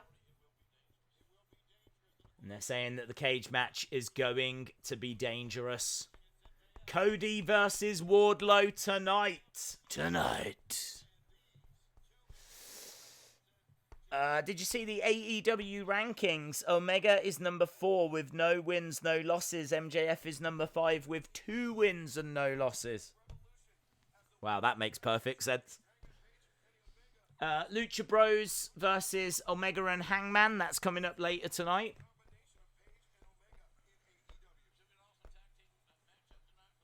Jeff Cobb versus Jon Moxley. We're going to see him in action. Of course, made his arrival. I would say debut, but this is his in-ring debut. Really rate Jeff Cobb. Really rate Jeff Cobb. And we've got Chris Statlander taking on Shanna.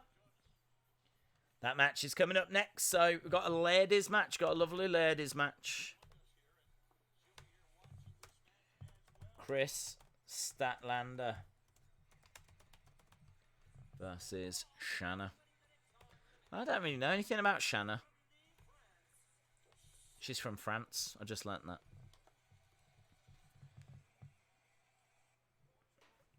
I gotta be honest, she doesn't really excite me that much. Portugal's perfect athlete. I thought she was from France. Isn't she from... Didn't they just say she was from France? I swear she's from France, and then she's Portugal's perfect athlete. Shanna. Let's have a look. Shanna. No, from Portugal. I swear they said she was from France. Oh well. Days, random question. Does NXT stand for anything, or is it just 3 letters to sound cool? I believe it's just like next. Because it was a competition to find the next superstars. That's, as we said, Daniel Bryan was on the first series, so I don't believe it stands for anything other than next. Chris Statlander getting a great reaction from the crowd. Let's have a look at Lio Rush and Jordan Devlin, because surely we're getting towards the end. Lovely cutter by Jordan Devlin. Lio Rush goes to the outside. Friday is strike day. Baker is on commentary again. Hangman's going to turn on the Elite, says Knowledge Cloud. Next generation. Next generation, yeah. Here we go, Lio Rush. Oof. Corkscrew plancher. Lio Rush throws Devlin into the ring. This is for the Cruiserweight Championship. I'm expecting Statlander to win the match over on AEW. Lio Rush roll through. Nice spinning heel kick and replied by Jordan Devlin. Yeah, he's slumped over that top rope. No, roll up by Lio. 2, kick out by Devlin. Oh, nice little kick. Whilst Devlin was down on his knees against the ropes goes Rush. Spanish fly. Spanish fly by Devlin. Straight into a submission hold. People are shouting tap.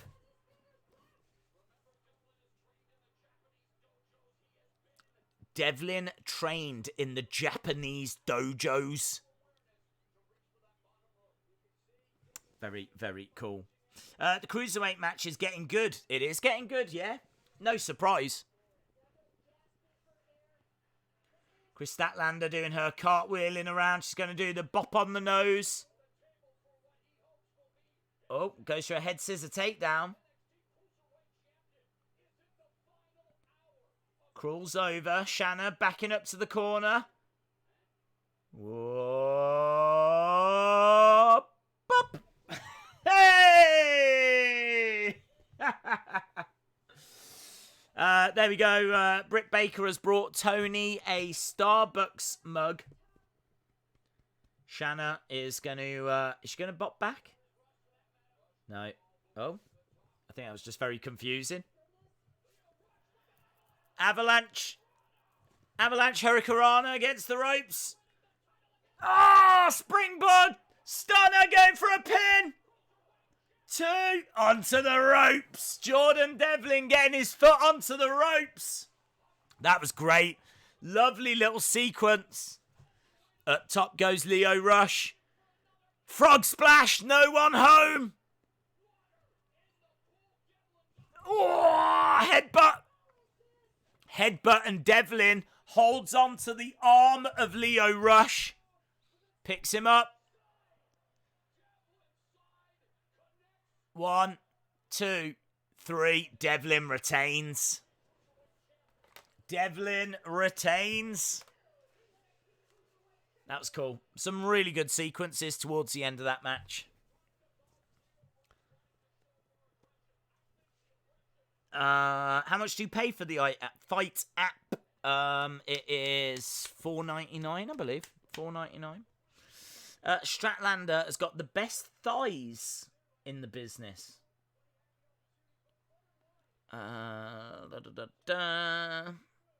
Days is in the funhouse and is under the ring. What a great end to that match. It was very good. It was very good.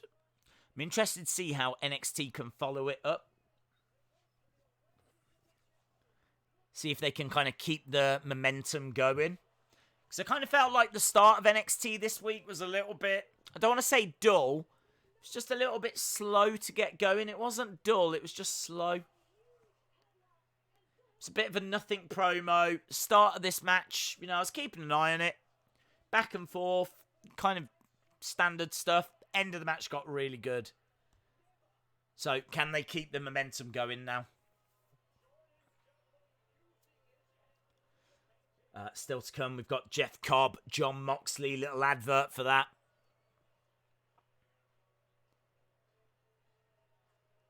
Crowd are booing Jordan Devlin.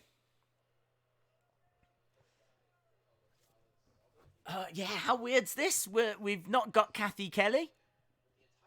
Who's this guy? Kevin Kelly. There we go. Raquel Gonzalez.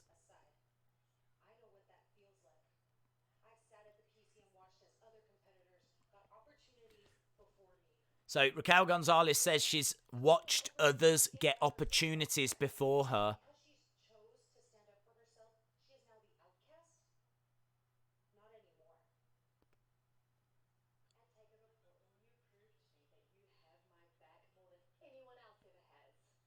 Dakota says, I've got your back. Together, we're untouchable. Hello, William Regal. Mm.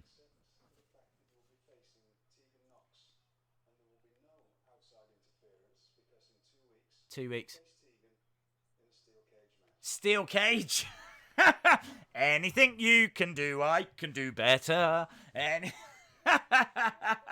Steel cage match. Wow. Everyone's going to say they're just ripping off AEW there. It does make sense. Tegan knocks Dakota Kai. There was outside interference at TakeOver. So we are going to get a steel cage match in a couple weeks' time. TakeOver 4/4/20. We're coming. Is this the Tampa TakeOver? Tampa Bay? For Tampa.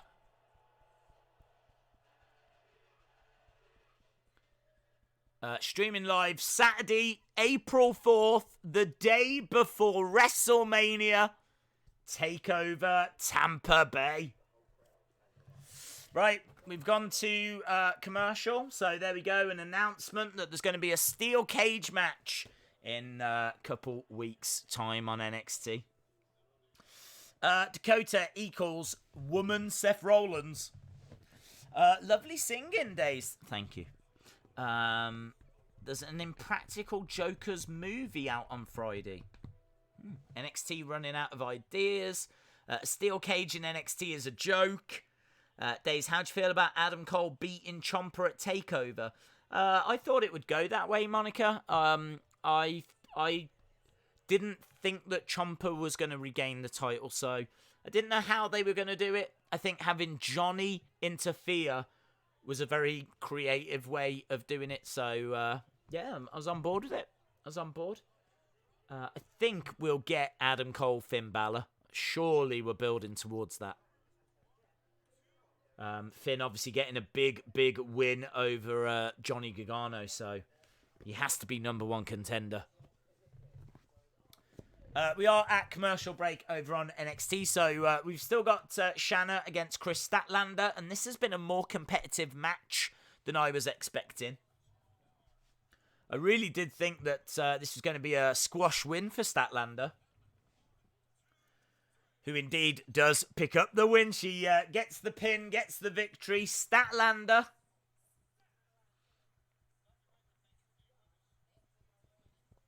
My birthday is TakeOver Day. Amazing. Days, what's your favourite SummerSlam match of all time? I don't know, dude. There's loads. Straight away, of course, think about Bulldog Bret Hart. But I also love Shawn Michaels Hulk Hogan. I always think about that as well from 2005. I know that the match was weird because of Shawn's selling, his overreacting. But man, that is a dream match, an absolute dream match. So the fact that we got it, the fact that we actually got Shawn Michaels against Hulk Hogan, it's a match that you can go and watch. Brilliant. Just a recap of last week and Nyla Rose becoming women's champion. I believe we're actually going to hear from Nyla Rose tonight. London Askew. Shout out to you, buddy. Thank you for joining us. I've said it a million times. I'll say it again. These are different streams on a Wednesday. We always like to have a laugh and a joke. And we will do that where we can. But there's so much wrestling to watch and talk about that it's more of a wrestling focused day, you know? And I feel like that's the same for the shows. I feel like the shows are more wrestling focused on a Wednesday. So as a result, the streams naturally are more wrestling focused. So really do appreciate you guys joining us. These are different streams to what we get on Raw and NWA and SmackDown. But yeah, it's great that we can still spend this time together on a Wednesday. We are going back to NXT. Up next, Nyla Rose is going to cut a promo. Right, let's change this over. Nyla Rose. There's Kathy Kelly. We thought we'd seen the last of her, but here she is. With a little interview that she did at TakeOver.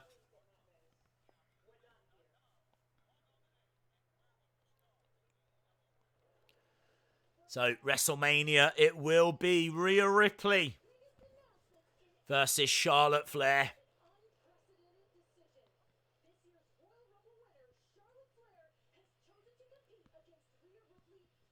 It is strange, isn't it? It is a little strange. But I like it. I'm on board with it.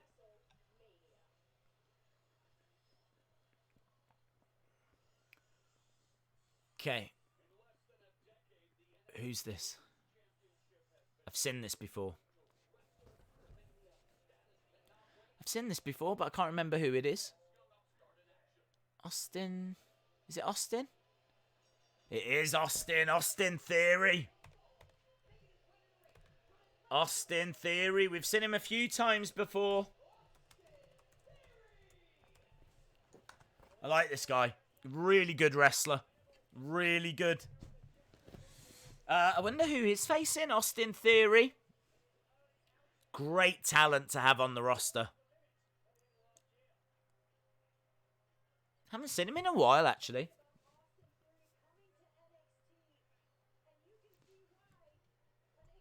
Just waiting to see who his opponent is going to be. They picked him up, I think, from Evolve. And we've seen a few matches from him. Hello. Hello. Tommaso. Chomper's coming down.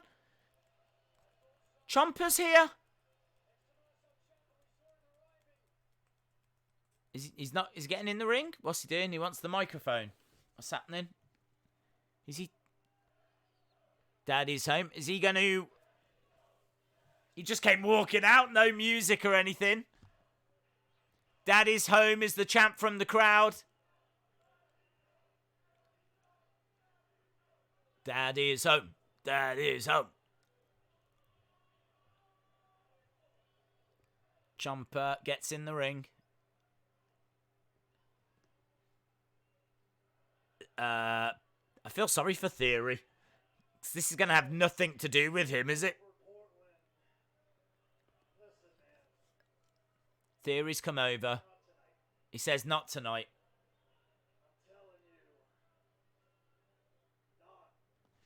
Ciampa says, I'm telling you, not tonight. Theory's backing away, but I don't know if he's getting out of the ring.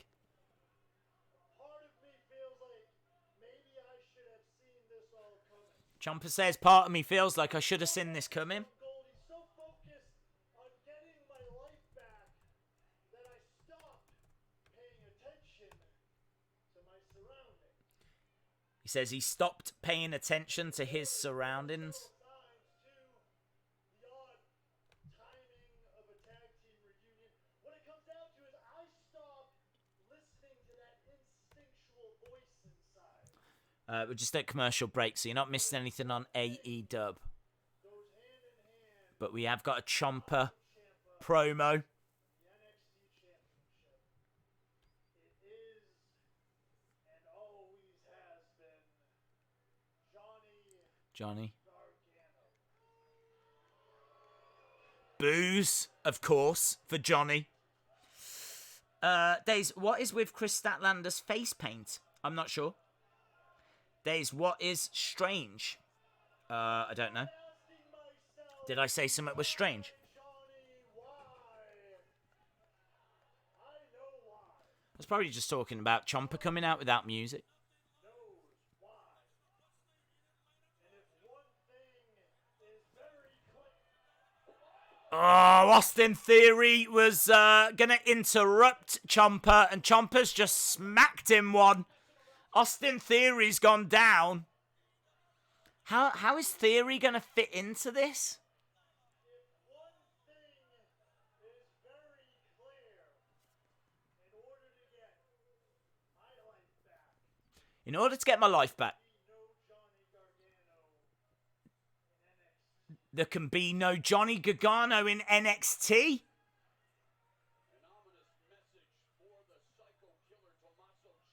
Loser leaves NXT. Austin. Poor Austin Theory. Austin Theory just went after Johnny again and he got booted in the head. Austin Theory needs to learn to listen. Oh, just gets punted. It is a very painful lesson. Austin Theory is getting destroyed.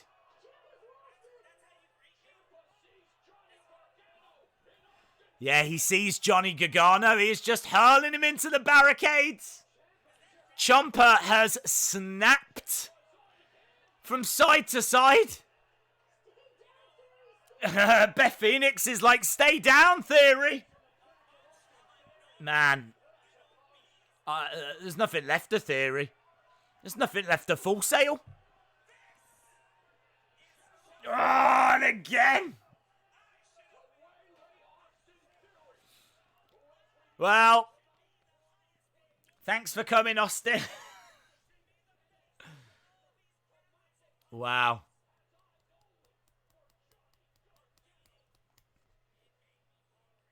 That was explosive. That was cool. Austin Theory is only 22.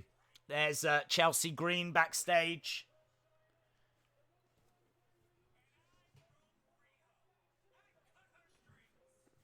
Nyla Rose says that she broke Rio last week.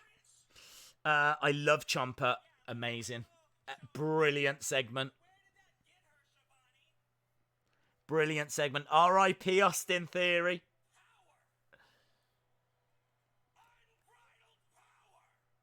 Nyla Rose says unbridled power.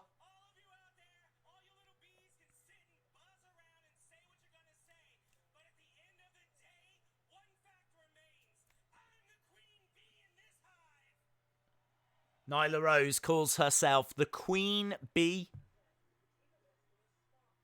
of the Hive.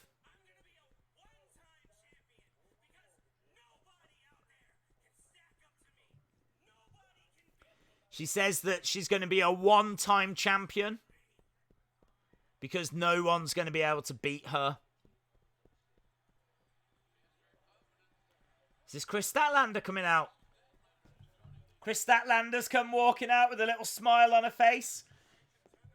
Bop her nose! Bop her nose! Bop her nose! Bop her nose! Bop her nose! Bop her nose!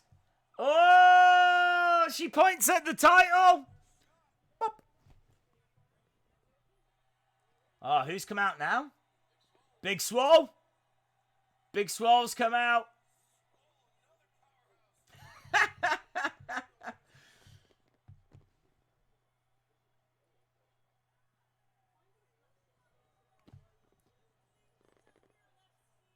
Big Swole says, what are you going to do about it? Flexing. Getting in the face of Nyla Rose. Oh, Big Swole kind of really getting in the face of Nyla. Big Swole's cool, man.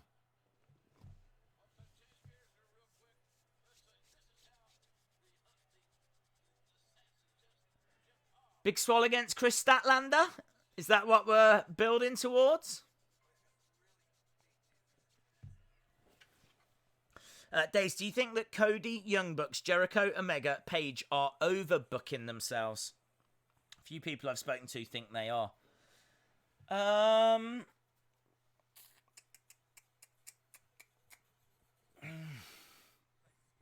don't know, to be honest. I'm sure the data suggests that they're the most popular stars, and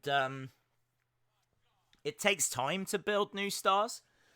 Like, convincing stars. I think they're doing a decent job with Darby Allin. Are they overbooking them? I don't know. You couldn't really have held back on the Young Bucks anymore, for example, you know? Young Bucks have been having matches, but they've not been winning all of their matches, and I don't know. I think the booking of Young Bucks has been all right. Cody, I think, has been the best thing on the show, so I've got no criticism of that. Jericho, I think, has been a brilliant champion, really funny, and it's worked on the ratings. You'd have to look at the ratings and say what they're doing has worked, because they've been beating consistently NXT, and past few weeks in particular, the shows have been better than NXT. So I couldn't criticize them, to be honest. Have they been overbooking themselves? I don't think so. I think it's been all right. I think if they're still doing this in like a year's time, and Darby Allin hasn't gone to that next level, then I would say yes. But I think at the moment, the ratings are good. The fans are into it. The shows are good to watch. There is talent coming through. I'm fine with it. Jon Moxley is making his way down.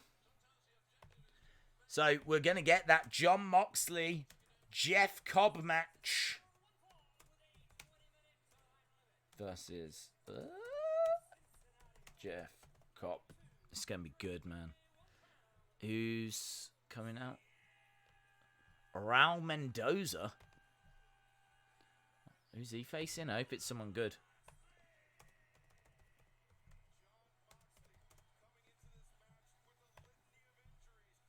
So, Moxley in the ring, comes through the crowd as always.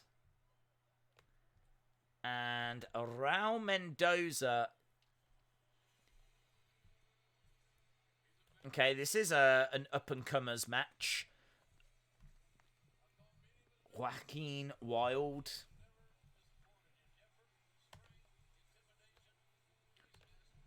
Wow. Oh, what? Are they a tag team? What's happening? I think they're teaming, actually. That's actually quite a good way of getting two new talents, up-and-coming talents, onto the show. They've put them into a tag team match. I do like Wilde. We've seen Wilde quite a few times. He's very good. It's a shame in a way that there's not another NXT, because I feel like Wilde should be on the show more regular. So should Austin Theory. Grizzled young veterans.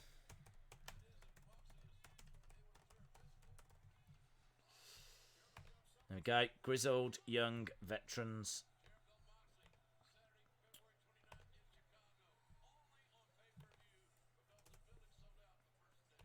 Inner Circle are here. There we go.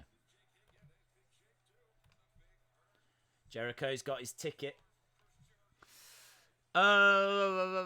Days, thanks for mentioning my Twitter. I've now got 160 followers. No problem, dude. Eric Haberman is on Twitter if anyone wants to follow. Eric Haberman, one of the legends of our community.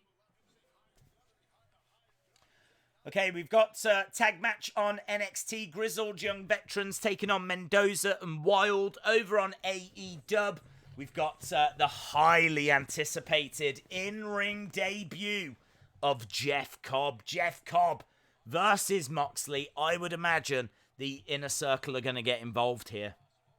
I think it'll be a DQ win for Moxley. Look at that. Look at the strength of Jeff Cobb. Incredible. Down goes Moxley. This is a tough fight for Moxley. This is tough fight. The Dream will beat Strong. Days, do you think Cena would fit in well in NXT? No.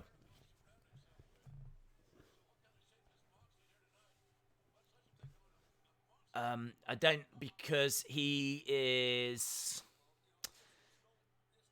maybe too big. He would bring eyes to the product. So from that point of view, it'd be amazing. But if he was on the show on a regular basis, he would overshadow everything. The thing is that if you move Kevin Owens down there, or if you move Charlotte down there, I feel like they can complement NXT. They can highlight the division without completely overshadowing it. I mean, look at Finn Balor. Finn Balor's being used to, have matches with Johnny Gargano and little altercations with Adam Cole, but he's not completely overshadowing NXT. It's not the Finn Balor show, is it? But if you put John Cena there, he will completely overshadow everything. So I would worry that he would actually be too big. I think it'd be great for ratings. Absolutely brilliant for ratings. I think it'd be brilliant for NXT's exposure. But I have no idea how you book him on a regular basis, because he would have to win. He's John Cena. He wouldn't be able to lose on a regular basis. Unless you just brought him in for the odd match. Unless you just brought him in to do some at a takeover, That'd be great. That'd be brilliant. That'd be perfect. Bring him in for one match against Velveteen Dream. John Cena, Velveteen Dream, Takeover Tampa. Don't do it at WrestleMania. Do it at give us the build and everything on NXT, and then do that match at Takeover Tampa. I think you're onto something there. I think that's a brilliant shout. But him being like full time in NXT, I think it would overshadow everything. Cobb is in control against Jon Moxley. Days, did you hear that Balor is going to go to NXT UK leading up to TakeOver Dublin? I haven't heard that, no, but that wouldn't surprise me. I fully expect him to be on that show. He's down in NXT, and now NXT UK are going to do a takeover in Ireland. You'd expect him to be on that. I expect him to be on that. I expect Devlin to be on that. I expect Becky Lynch to be in the crowd. Moxley to the outside gets knocked into the barricades. So is Moxley two different guys? In New Japan without a patch and Championship, AEW still has the patch. He had the patch in New Japan, but it was just during the match it started to come off. And by the end of the match, he didn't have the patch. But you might have seen, we've joked about it before, there was about 10 seconds where he didn't have the patch. And he was looking at the camera joking, and then he went, oh. So he was still selling the eye injury. But there was a brief moment where he forgot. But the patch is back on AEW. Moxley on the outside with Jeff Cobb. We're well underway with that match. And we've got grizzled young veterans.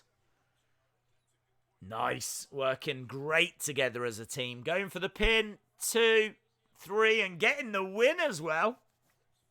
Little bit of a squash match there for the grizzled young veterans. Great team, though. Jericho using the AEW Championship to smack Moxley with. JR says, Jericho, you're better than that. But I would argue he isn't. Days on the bump today. Sheamus said he wanted to bring back his old theme, but the higher-ups wouldn't let him. And apparently the higher-ups couldn't remember it. Cool. Days, what streaming service channels do you use for your streams? I just use OBS. Right, Grizzled Young Veteran's about to speak.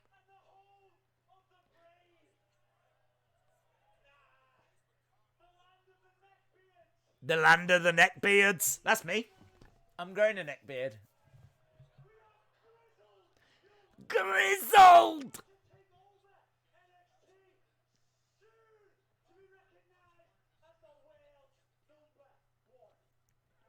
So they said they're here to take over NXT. The British are coming. Right. Commercial break. We go over to AEW. We've got Jeff Cobb throwing forearm strikes into the face of Moxley. I can't believe Scooby-Doo is there again. I wonder if Jesus is there. Moxley getting up. What's going to happen in the Hall of Fame this year now that SmackDown is on a Friday? I think it's on the Thursday this year. I'm sure I heard somewhere that the Hall of Fame's Thursday, SmackDown's Friday, TakeOver's Saturday, WrestleMania is Sunday. Don't quote me on that.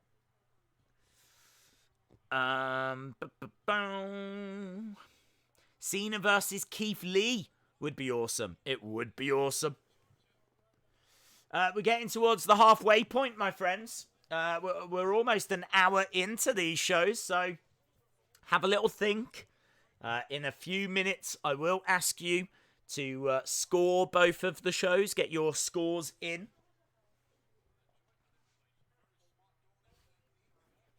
Moxley is starting to get back into this match now. Basement dropkick into the knee of Jeff Cobb.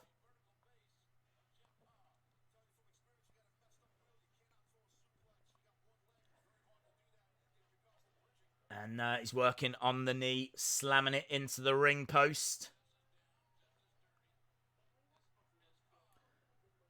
Scooby and Jesus are future tag team champions.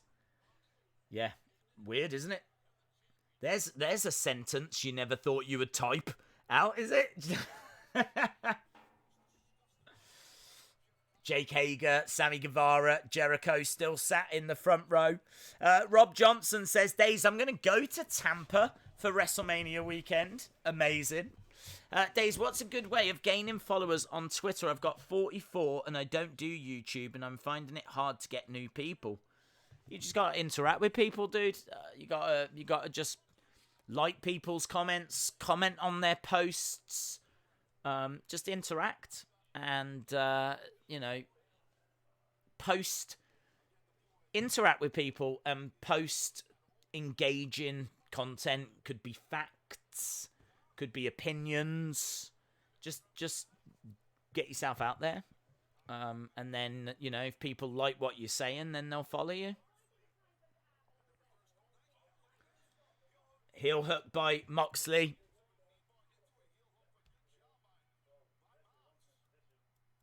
Over to the ropes for Jeff Cobb. Days, why can't people like both NXT and AEW? I think most people do. You've got a group of fans of just NXT, and you've got a group of fans of just AEW, and that's fine as well. I understand people only liking AEW because they might have just been so disillusioned with Vince and WWE that they just don't want anything to do with WWE. It's dead to them. So I can understand that. And same with WWE. You've got some people that are so passionate about WWE that have been watching their whole lives. They don't want to see like this pretend company, you know, claiming to be better. So, I understand. I'm a fan of both, personally. Right, who have we got coming out now? The Broserweights. The Broserweights are here.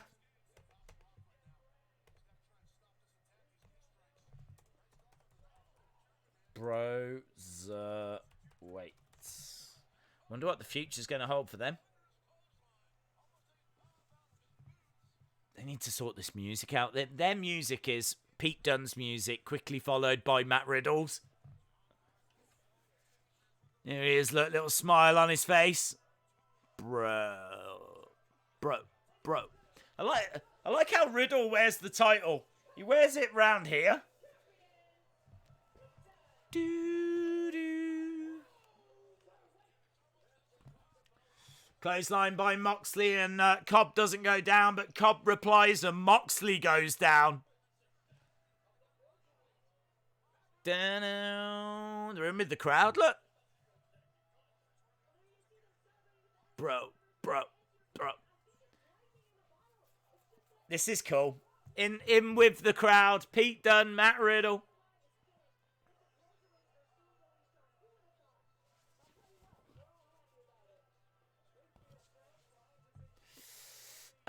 Days Cena for North American Champion. Fist bumps.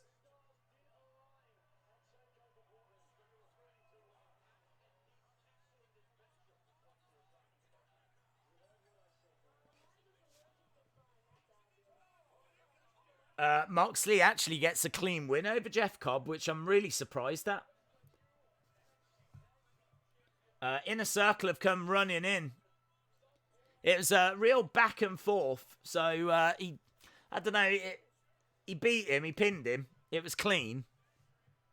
But it certainly wasn't a destruction or a squash or anything like that. But clean win for Moxley.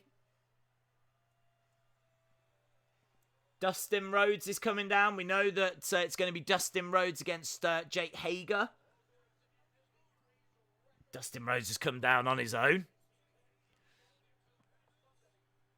I haven't forgotten about the scores. We will do those in a second.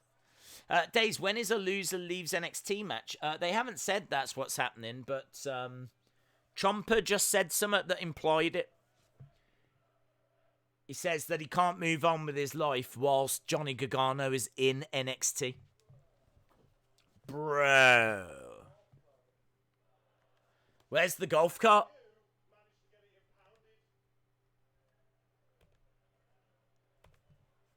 But don't worry, all that matters is that the Broserweights are the brand new NXT Tag Team. So there we go, the Broserweights. Oh, Darby Allin's here. Darby Allin. You deserve it. Chance on NXT for the Broserweights.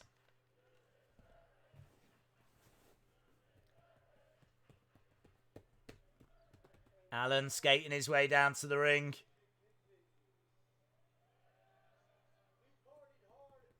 He's still on it. I don't understand. He's going to try and take out Jericho, Hager, Cobb, Sammy Guevara on his own.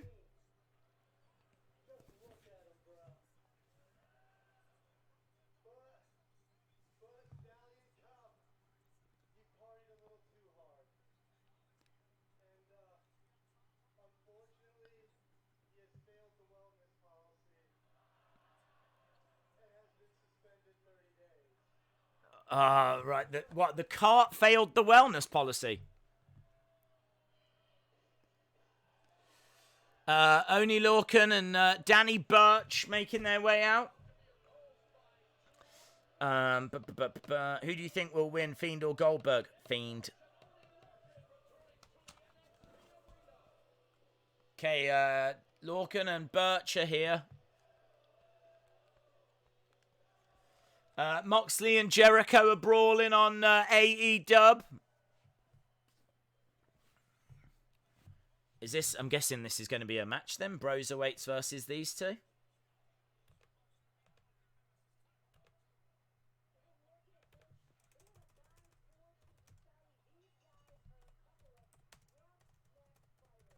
Yeah, Bella sounded. I don't understand. I don't think we actually got an announcement of a match. They were kind of mid-promo. The music hit.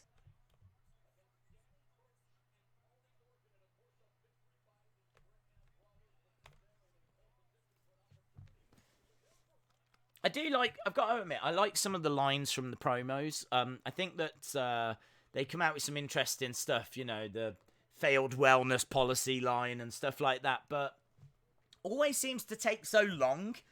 Their promos aren't snappy and, do you know what I mean? They're like quite slow and, bro, and all of that. I suppose it's part of Riddle's character, isn't it? But I do feel like they could do with being a little bit snappier.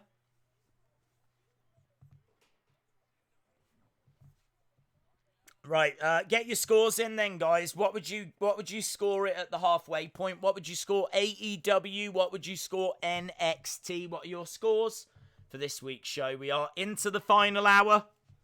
We know that we've still got the big matches to come. We've still got Velveteen Dream against Roderick Strong for NXT. We've still got the cage matches. Or the cage match, I should say, for AEW. And I think we are at commercial break for AEW because Darby Allin has got the cards. He says February 29th, Revolution, you're finished. So Sammy Guevara versus Darby Allin. Moxley's going to win the title, but I'm going to take so much more. I'm going to take your voice. I'm going to take your livelihood. At Revolution, I promise, I will hit you up.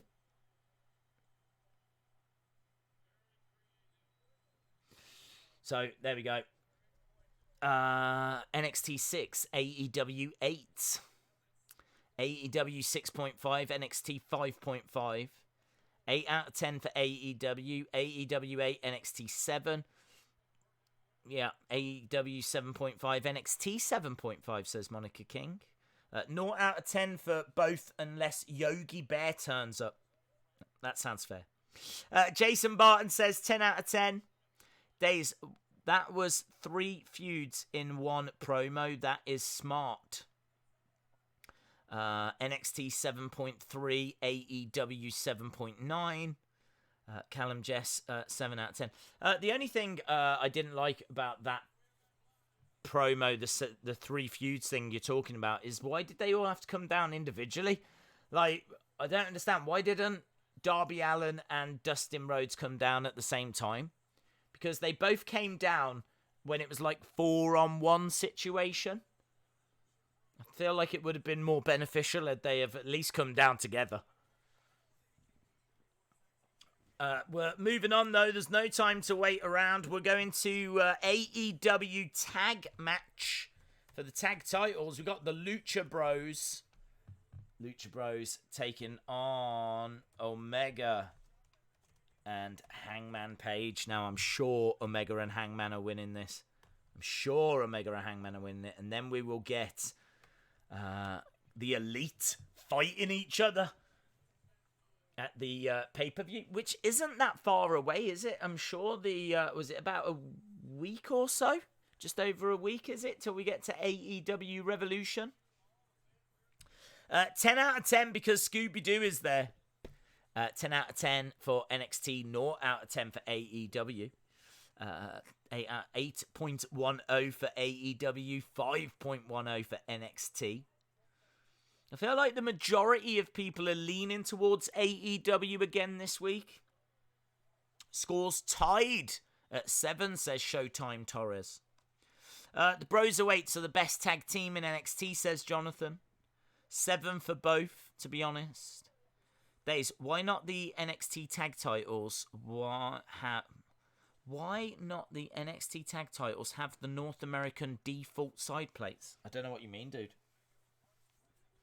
I haven't seen the side plates on the tag titles. Days Channel 5, Ms. and Mrs. Oh, what? That's moving to Channel 5. Strange.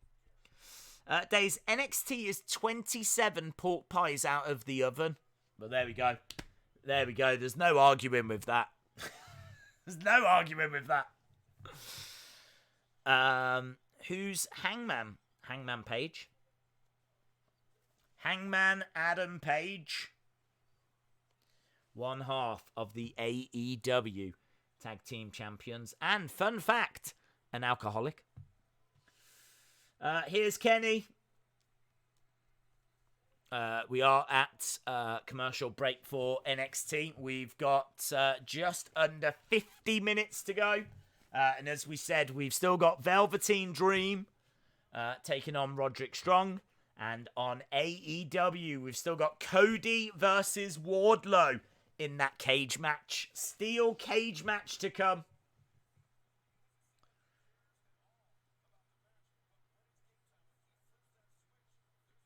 Hangman in the ring already.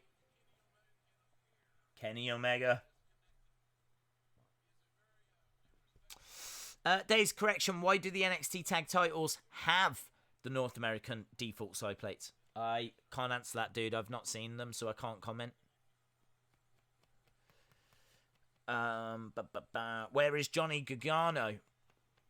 I'm not expecting to see him this week. I'd imagine it'll be maybe an announcement that we'll hear from Johnny next week or something like that.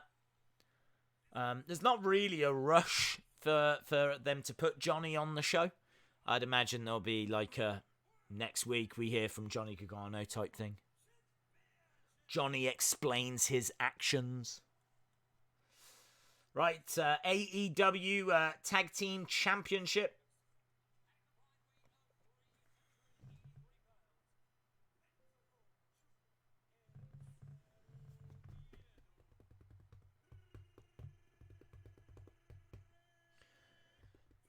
So, they're just doing the introduction for the Lucha Bros.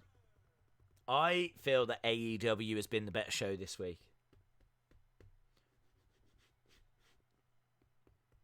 Tonight, his Hangman. Tomorrow, he'll be the Hangover Man. Nice. But Jesus and Scooby, the Wednesday night mystery messiahs. Days, if Johnny or Ciampa lose, the loser leaves NXT, what brand do you think that they would go to? I think I could see Johnny losing and Johnny going to Raw. I think Johnny versus Seth would be very, very interesting. Plus also you could do Johnny versus AJ.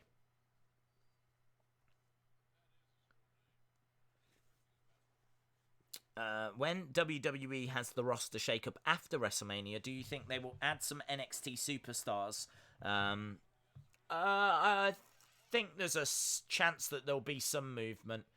Seems most likely that Johnny could leave.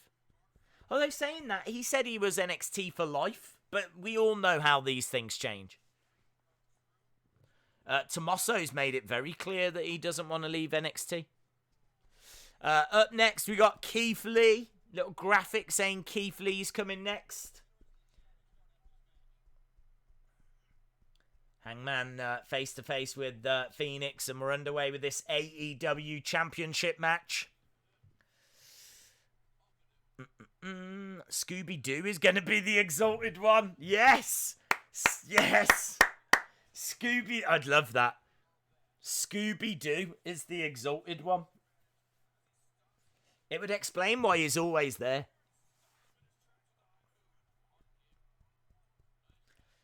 Good work by Hangman. Hangman in firm control. I can tell you that Birch is in control on NXT as well.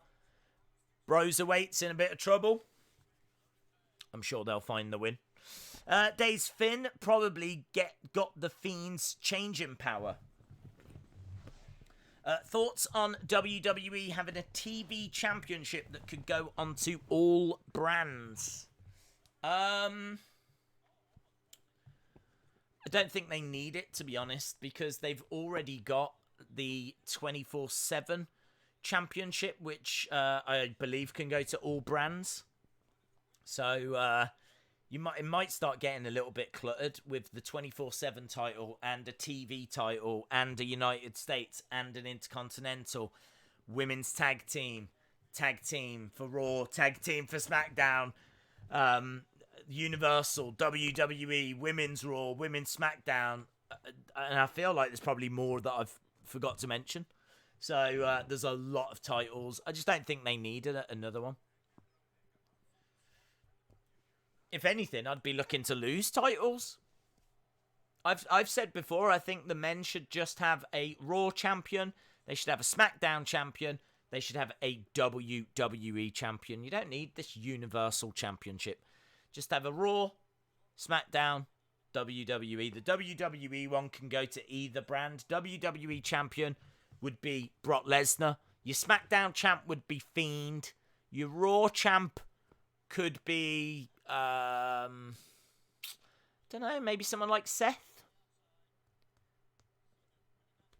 And then you just wouldn't really have like mid-card titles, if you will.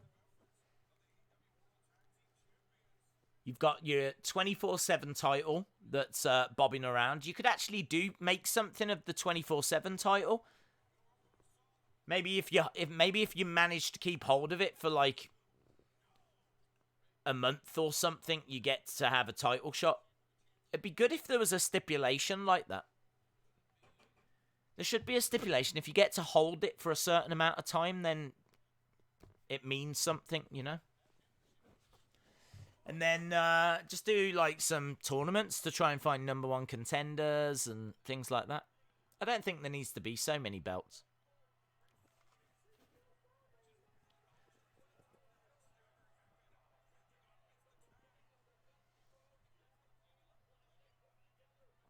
Broserweights win and they're in the crowd. Days, if Johnny does go to Raw, would Candice go with him? That's a good shout. Maybe not straight away, but I would imagine so eventually, yes. I'd imagine that if Johnny goes, he's going to be taking Candice with him, yes. This is very Street Profits. Broserweights going into the crowd, celebrating with the fans. Bro.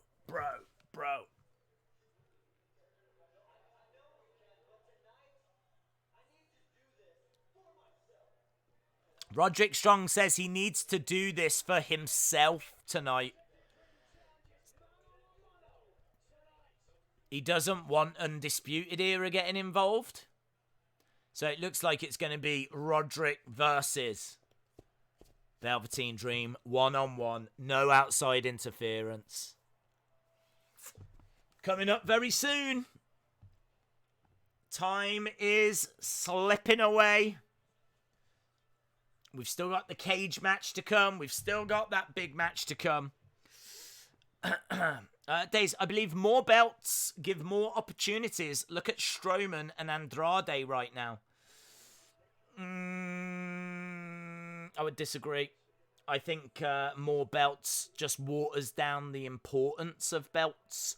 For example, look at Andrade. He's United States champ. They don't do anything with it. It's changes hands. No one really cares. Like, it doesn't. If there's a United States Championship title change, most people don't even raise an eyebrow. If it goes from like Andrade and Andrade, if Andrade lost that title to Humberto Carrillo, no one would. No, I don't even know if anyone would notice. I'll agree that it was a big moment when Strowman won the IC belt, but that's only because Strowman had never won a singles title before. And I would argue that if Strowman won the SmackDown Championship, then that would still have been as big, if not even bigger, of a moment. I just think that having one big champion makes a lot of sense. You should only really have one. There can only be one world champion. Introducing a universal champion was cheating in my eyes. I'm not a fan of it. There should only be one world champion. WWE champion, world champion, whatever you want to call it. It's the best in the world. That person is the best. The best. So there should only be one best. And amazingly, we don't have one best. We have two. Right now, we've got Brock and we've got The Fiend. And yeah, okay, they face each other at Survivor Series for the bragging rights as to who the best is. But I still feel like there should just be one. I'm kind of old school like that. Yeah, just have one, and then just have a Raw champ and a SmackDown champ. If you think about it, what are you losing, really? You're only losing one mid-card title, because at the moment, you've got a Universal, a WWE, a United States, and an Intercontinental. And what I'm saying is that you should have a WWE, a Raw, and a SmackDown. So you're only losing one belt. But I just think that I wouldn't be adding titles. I'd be taking some away. And then hopefully, when there is a title change, it would mean a little bit more. And it would, do you know what I mean, really get the internet talking. Because honestly, if there's a title change, if most of the times, if the IC belt changes hands, if the United States title changes hands, it's not even the most talked about thing on the show.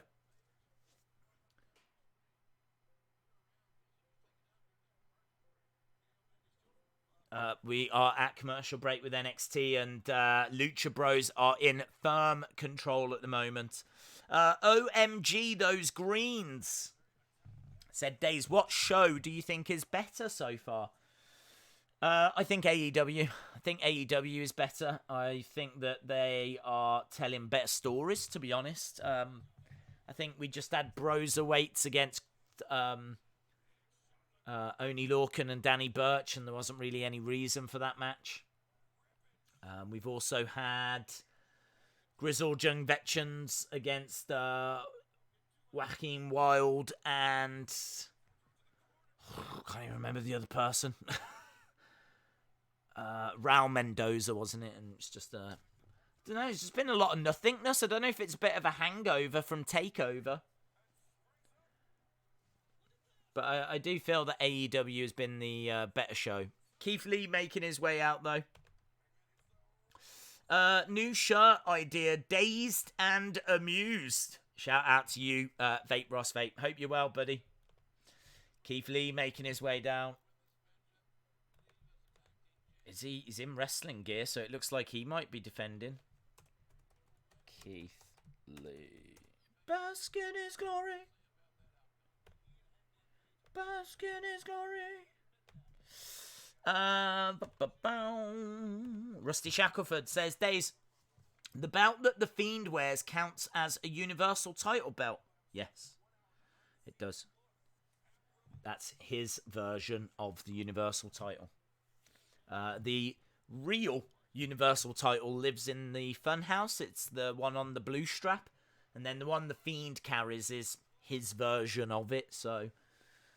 I've always wondered, though, when he loses a match as The Fiend, that would mean that the winner would surely be holding up The Fiend's title, unless they've got a spare blue-strapped normal one at ringside.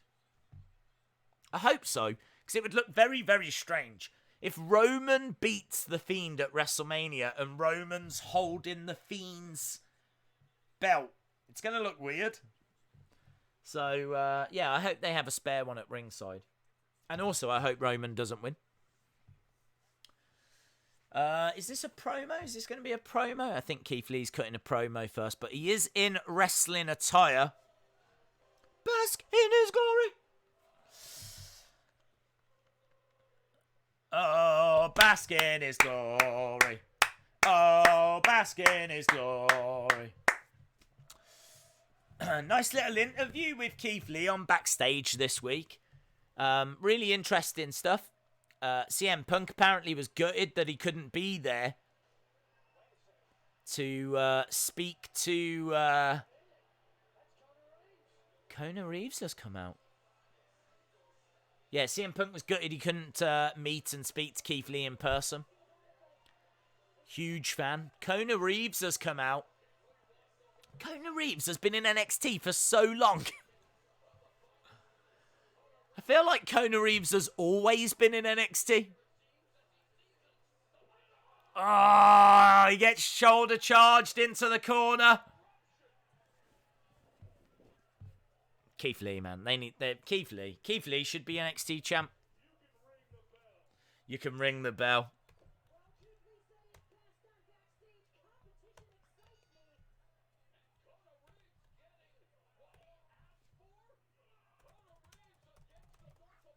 How long do they keep Keith Lee down in NXT or over in NXT?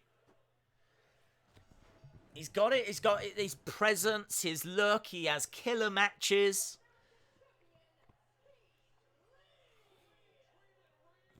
Lee wins. Lee wins. Absolute squash match. Days NXT, NXT UK, and the brand split should stop so that there can be one massive roster. Wrestling Days is a fan of the Funhouse. Oh, yeah, I love the Funhouse. Dijakovic has just come into the ring. What's happening here? What's this? Keith. Dijakovic says, I'm not ready to move on yet.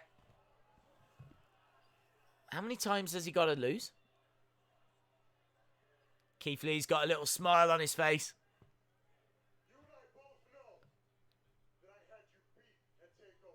You and I both know that I had you beat.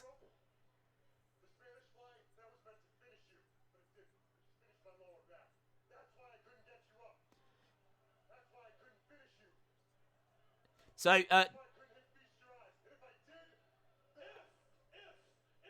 if...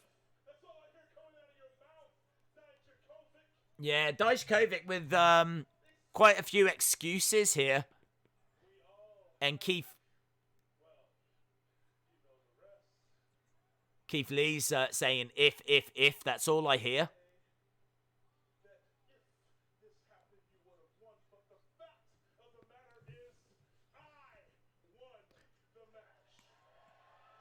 So, Keith Lee holding up that North American Championship.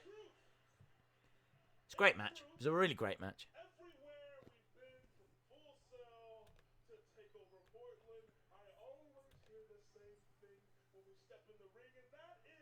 This is awesome. Fight forever.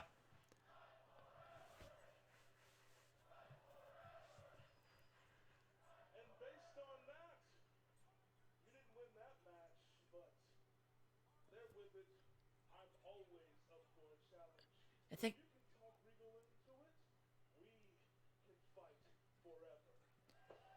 Keith Lee says, if you can talk Regal into it, then we can fight forever. Really interesting stuff. I like the fact the fans chanted fight forever because it means you can't really argue with it. The fans were chanting for it.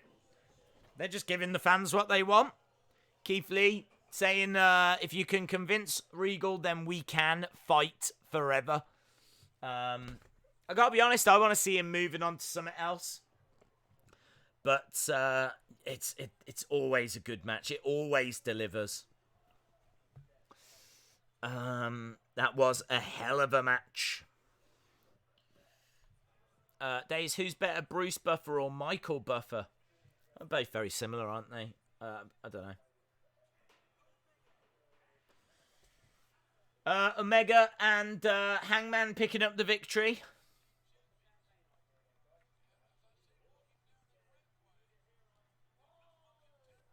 And apparently, Young Bucks are making their way down. The Elite will collide. The Elite will collide. I'm excited for that. I'm excited for that. Just think of the chemistry that's going to be in that match. Think of what they can book and what they can do. Hangman and Kenny Omega versus the Young Bucks.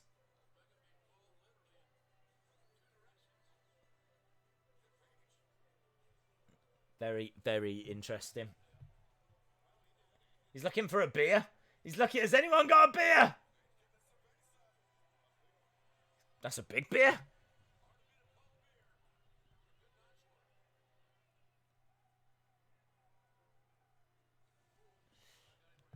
And he's got another one.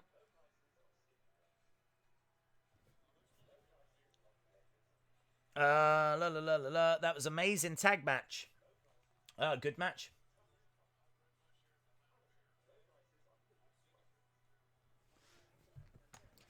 Commercial break for NXT, and we are about to go,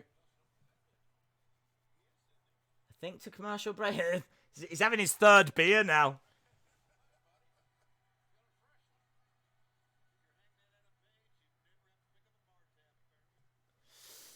Days, could Lee Dijakovic Iron Man match be in the works? Ooh, yes. That's a good shout. That's a good shout. That would be cool. I think Lee would win it, but that would still be a great match.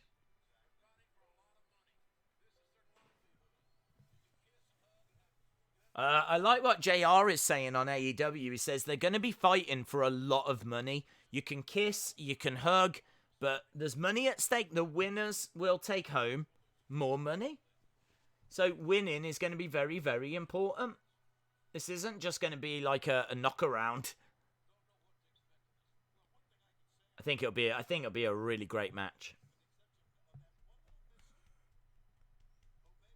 Do you really feel like AEW are now just starting to hit their stride? I think there was teething troubles at first whilst they were finding their feet, which is completely understandable. I always felt like their shows were good, but I always felt that NXT was better. For the longest time, we were always scoring NXT as better, but I gotta say, this looks like it's going to be like 3 weeks in a row now. Maybe even 4 weeks in a row where AEW has been the better show on a Wednesday night. I can't see the cage match disappointing. I think the cage match is going to be next level. Right, we've got Kaden Carter making her way out. She's going to be taking on Chelsea Green, and I'm not really into Chelsea Green. I just don't care.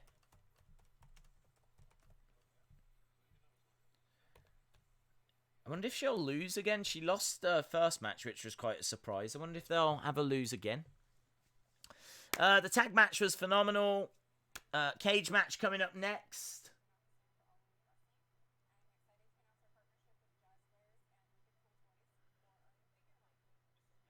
Oh, have they just shown the figures?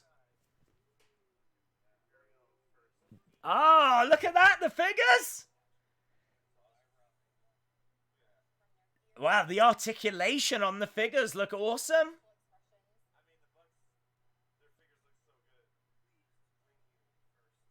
And Kenny's figure as well. Look at that. Lots of articulation. It looks like there's quite a few points of articulation compared to Mattel. It's going to come with a little entrance jacket. Unrivaled. And there's the AEW belt. And Brandy's getting one. She looks like she's going to cry.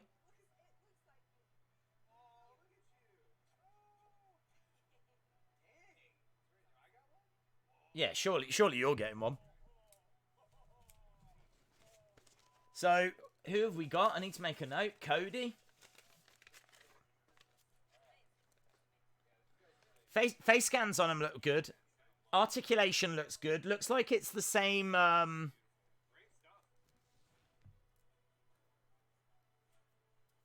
come in 2020 from Wicked Cool Toys. To be honest, right, I don't think they look as... I don't think that the face scans and the proportions look quite as good as Mattel.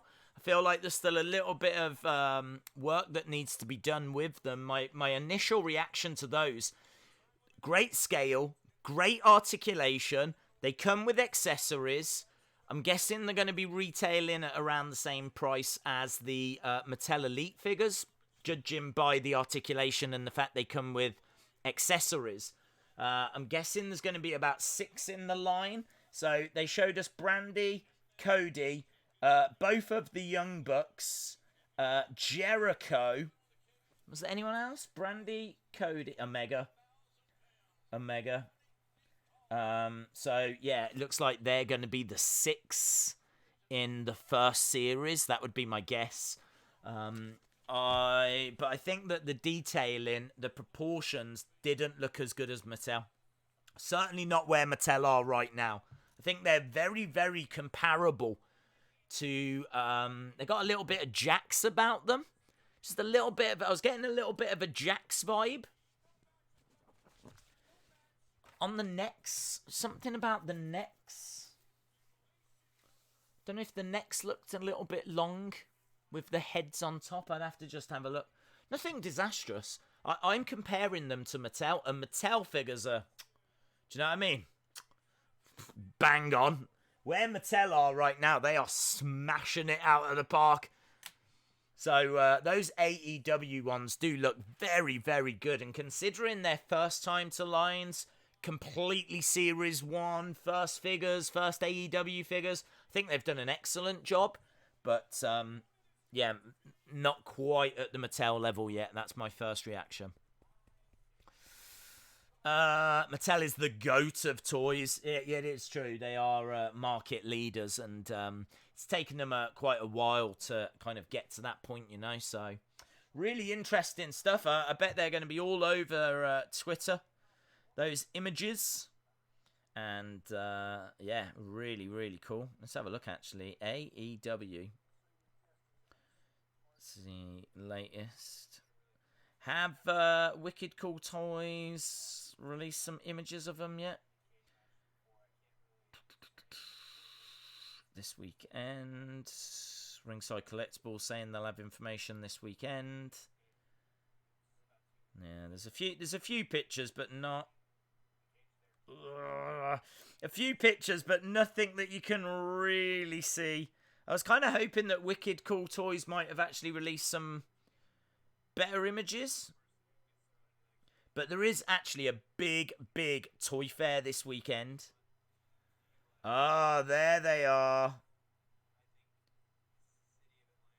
Okay, there are images that have been released now.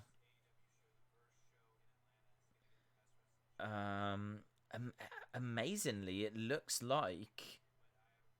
Have they got the...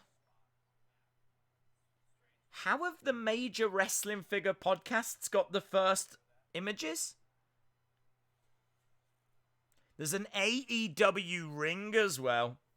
So, don't know if you can see. I'm going to show you. There we go, look. AEW ring. With Omega and Jericho. I think the Jericho... Look at the head on Jericho. The Jericho head looks incredible. Articulation on these, fantastic. And then there's all of the figures. Can you just see, like, Matt Jackson, for example?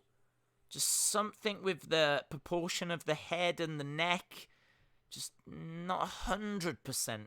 Same with Omega as well. Just not... I think, like, the Jericho looks pretty cool. I think that Nick Jackson looks really cool. I think they're really good. I think they're really, really good. And that, look at that belt. Look at that AEW Championship belt as well. Stunning. I'm going to see if I can find some better images of those. Oh, there's Brandy as well. There's Brandy. I don't know why Brandy wasn't in that other picture just, but here she is. I know you can't really see a great deal there. But that looks alright. Looks alright.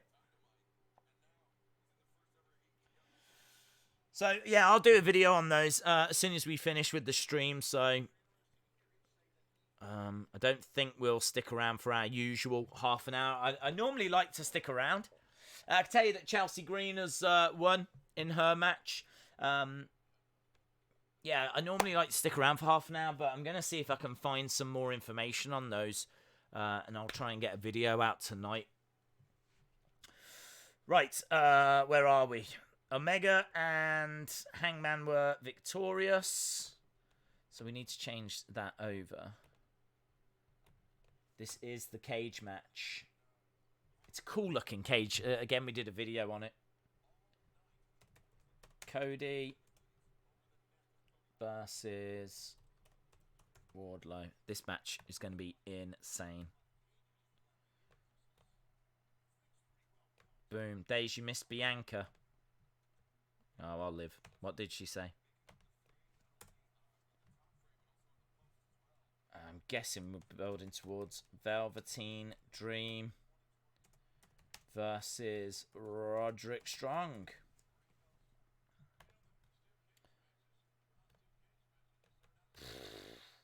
That's epic, man. I really, really did not expect to see those figures. I didn't expect to see it. I thought they were going to be shown for the very, very first time this weekend. So the fact they've just shown them on the show, that's big news. That's really, really big news.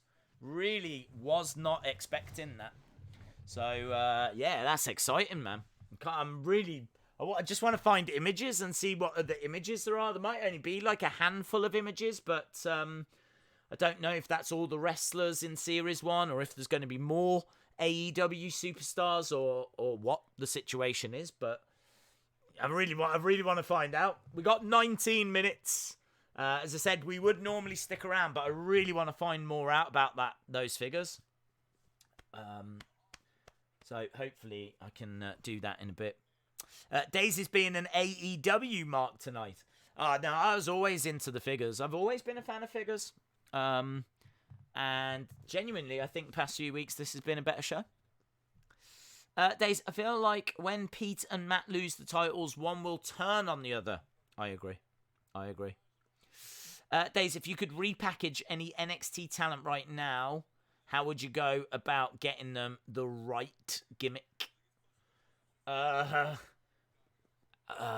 don't know. Who needs a bit of a push? That's what I'd be thinking. Who's struggling and needs a little bit of help? The person I'd want to help the most would be Tyler Breeze. I'd want to help Tyler Breeze. I don't think he really needs a new gimmick, to be honest. I think that maybe he could be a little bit darker. The problem is he's very similar to the Dream, or the Dream is very similar to him. You know, they're both kind of obsessed with their looks, and they're both very flamboyant.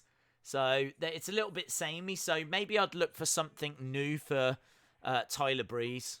And I'd really want to try and help him. He deserves better than he's been booked. Days, they gave Cody a sledgehammer. He had that sledgehammer when he destroyed the chair, didn't they? So I wouldn't read too much into it. Exciting toy news tonight. Yeah, very cool.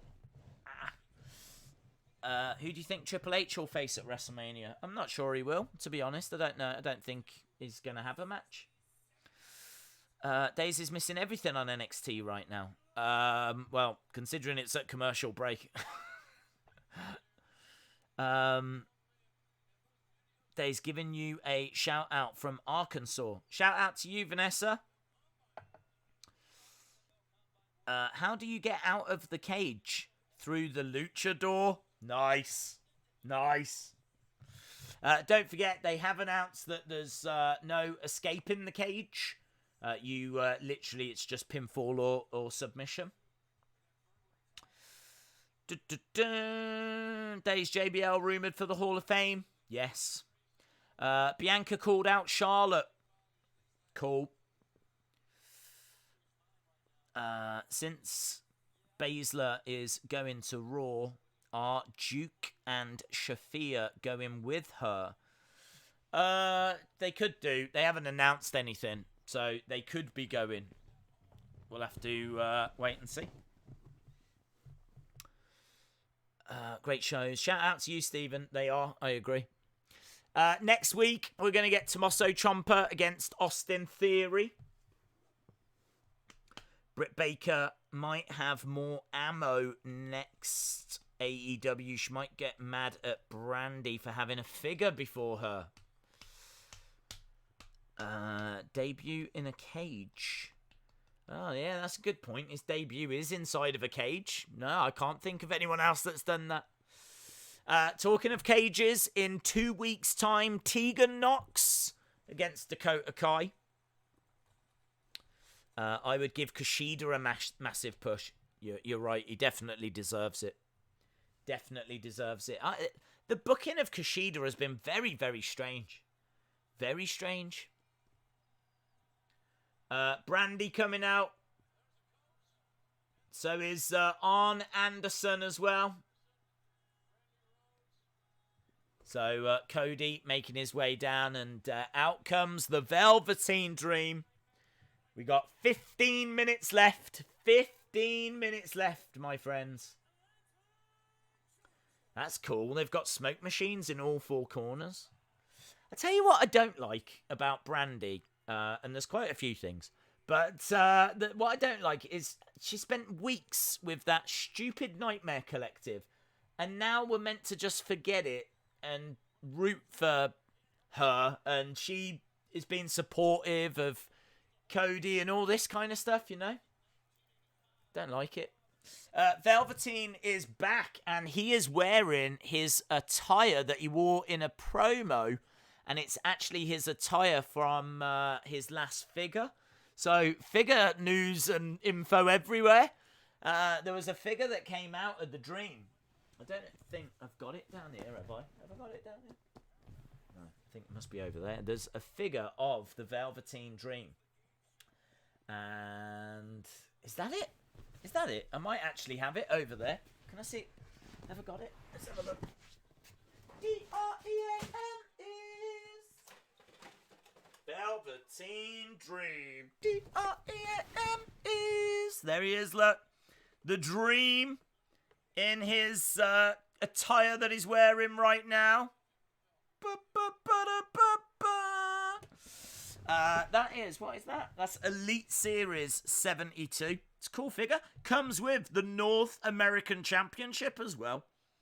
So, Velveteen Dream, he wore this in a promo, but I don't remember him ever wearing it in a match. There he is, in the match, in this attire. How cool is that? How cool is that? Christopher Tristan, Danger Gals, says, Days, I've tagged you in a tweet of the figures. Thank you, buddy. I really want to have a look see if there's anything else. I'm not expecting any others to be announced. Certainly judging by what they've just said on TV and the pictures that we've seen online. But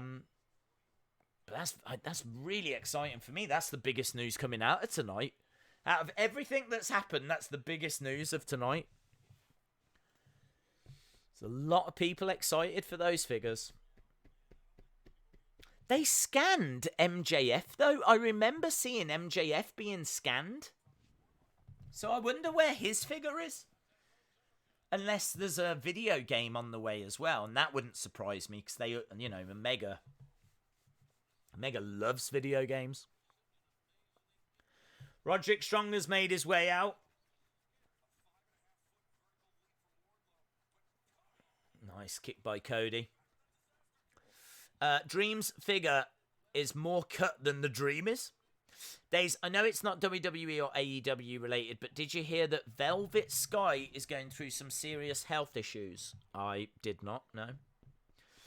The AEW cage looks more brutal than the WWE cage. It's a better cage. Yeah, it's certainly... I really like the kind of pillars in the corners, like the structures. They're quite cool. And as we said, there's that gap, which Cody just got thrown into it, and the cage moved, and you can see there is a decent gap between the ring and that cage. I really do feel like someone could be under the ring. Not today, but in the future. We've got 11 minutes. 11 minutes. Arn Anderson saying a few words to MJF. And we've got blood already.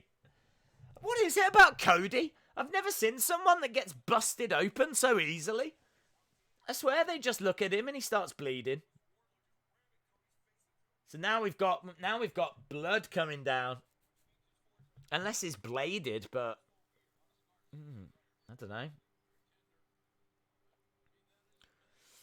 An AEW video game. Well, all I can tell you is that MJF definitely got scanned for something, and they haven't announced his figure there. And we all know that Kenny Omega is a massive gamer. If you remember, was it Fyter Fest? Fyter Fest, I think, was actually held at a gaming convention, so they certainly know people. They know developers. And Cody has kind of got a little bit caught between the ring and the cage there. He gets thrown into it, goes slumping down. We're underway with Velveteen Dream and Roderick Strong as well.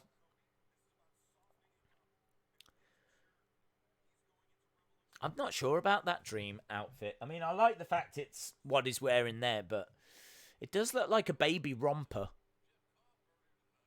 It's the kind of thing you would put like a 5-year-old in. Well, maybe younger. I don't think a 5-year-old's really a baby, is it? It's the kind of thing you'd put a 12-year-old in, you know? Main event match, Cody. It's Blood O'Clock. Days we need Adam Cole, Bebe, Kyle O'Reilly, Bobby Fish. War Games. Did someone say War Games? Oh, no. We need Adam Cole, Kyle O'Reilly, Bobby Fish attires in the camo attire from the 2018 War Games. I thought I'd seen the word War Games. Dream looks like Andy's wallpaper from Toy Story. That's true. That is true. Right, lots of blood coming out of Cody's head on AEW. Cross isn't even in Orlando. Days, would you like to see Tegan Nox go to either Raw or SmackDown? Neither. I'd keep her on NXT. I don't think she should go to Raw or SmackDown just yet because she's only just started. She's been out for so long. She's only now just starting to have matches. Like, TakeOver legit might have been a 4th match back, something like that. Maybe not even that.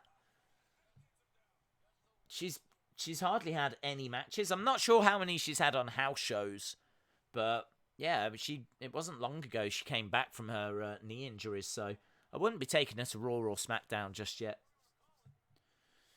Cody really fired up. Hitting a cutter. Cody is busted open. He really is. Shout out to you, YouTube. Kill you, Minati. Thank you for the kind words. Really appreciate it, bud. We've only got 8 minutes. As we said, I normally would stick around. But I really, really want to look into these figures. And I know there's going to be a lot of people that are going to want to talk about them and share their thoughts and opinions on them. So, I do want to go and do that in about 10 minutes' time. Final ad break for NXT. So, keeping an eye on AEW. I've got to tell you, this match is slower than I was expecting. The pace of it is quite slow.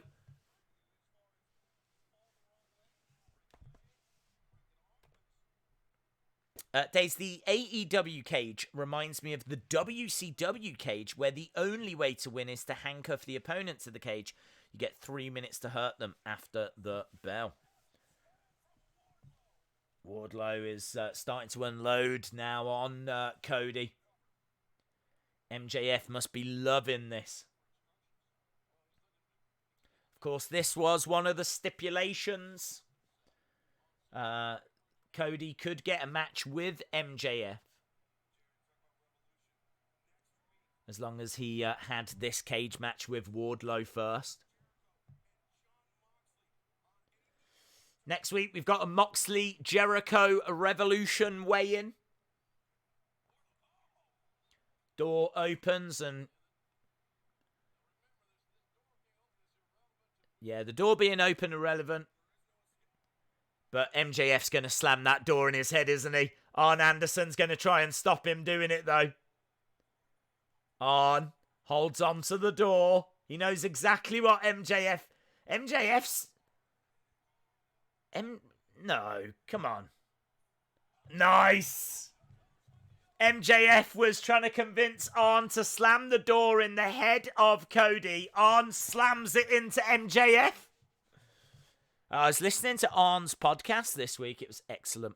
Really good stuff. I do like Arn's podcast.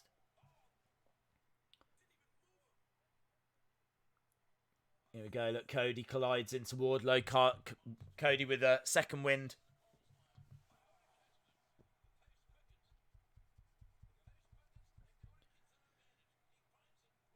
Into the cage goes Wardlow. Days, when I get Elite 72 Dream, I'm going to swap that torso. Arn just smacked MJF. Yeah, it was cool. Days, check out Twitter page. I posted the Jericho figure. Yeah, I'm going to have a look at it after. AEW figs are called Unrivaled Collection. AEW has uploaded a YouTube video. Very cool. Next week, Omega versus Pac Iron Man. That'll be cool. There's MJF said, do it on, slam it in his head like you did to his daddy. Wow, Arn didn't listen. We're still well underway with Velveteen and Roderick and the cage match. Ooh, Swanton Bomb. 2, kick out by Cody. It doesn't matter if Cody loses. It's not if Cody loses, he doesn't get the match. So I kind of feel like Wardlow should win here. This, you know, I mean, they've been building him up for a long time. Brass Knucks, is it? Or the ring? It's the ring.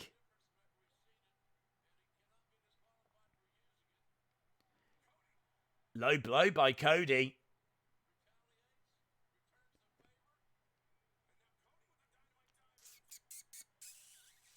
Cody almost dies every match.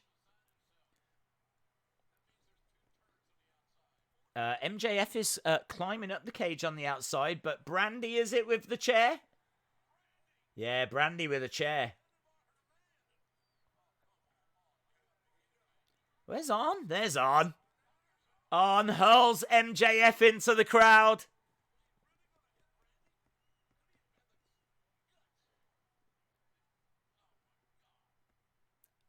We're well underway with this NXT match, and it's been as vicious as what we thought it was going to be. Velveteen Dream in control at the moment. Backbreaker to Roderick Strong.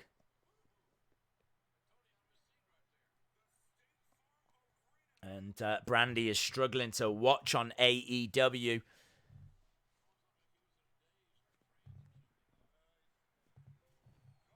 Unpopular opinion, I think Moxley will lose against Jericho. What is Cody doing here? Cody going up top. I felt this is too early. This is too soon. Oh, moonsault off the top. And Cody wins. Wow, what a moment. My only criticism of that is, what do you do going forward? We said that looked a bit like a platform. It looked like, you know, you had the ability to do that. But this is the very first cage match. Couldn't you have left it for like a future one? Did you really have to do that? I know it's a weird criticism, but...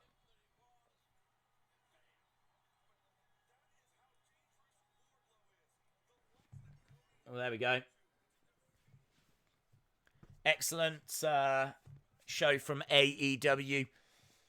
Cody standing on top of the cage.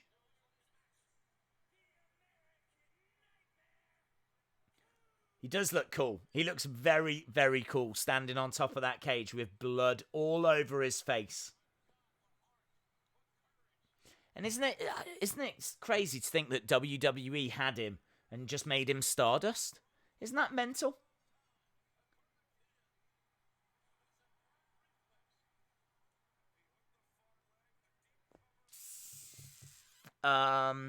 days. Just be happy. Stop putting AEW down. No. No. I'm not going to just be happy. I don't understand. There's a perfectly fine story where, you've got Wardlow that's doing, the dirty work for MJF. Cody didn't need to do that. Cody didn't need to go that far. That is a problem with AEW. They do so many high spots that they just burn through all of their high spots. And they've just gone and done it with that cage match. Now, it's not a massive criticism because I thought the match was very good. And I think that AEW just put on a very good show. But I'm not going to sit here and not criticize something that I think deserves to be criticized. He didn't need to go that far this time. He could easily have not done that, still found a way to pick up the win. And then there'd be something for the next cage match, Now, if someone jumps off the top of the cage, well, we've seen it before. We saw Cody do it, and he didn't need to do that. Just a little bit more thought for the future booking, It's not a massive deal. It's not the end of the world. But I'm not going to not comment or not criticize it and just appreciate what AEW do. But it was a very good show. Over on NXT, Roderick Strong has got a Boston Crab. Is it a single leg or a double leg? I think it's a full Boston Crab onto the Velveteen. Velveteen crawling over to the ropes. Velveteen gets to the ropes. Referee counting and Velveteen screaming in pain. I will get your scores for AEW, but I'm not expecting NXT to run over too long. I think it went over about 5 minutes last week, so probably go over another 5 minutes or so this week. And then we'll do the scores for both of the shows. Roderick Strong to the outside.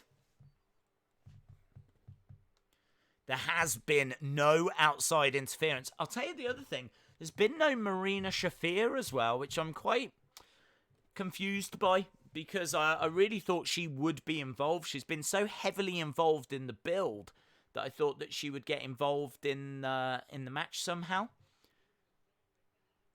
Nice shoulder to the midsection. Over the top, Roderick Strong. Strike by Velveteen. And Roderick Strong fires back. These two down on their knees on the floor, trading blows back and forth. The build to this has been so deeply personal. It's been an excellent build. And it's been a good match. I got to be honest that my attention obviously was split because of the cage match on AEW. But they've got my full attention right now. Top rope enziguri by Roderick Strong.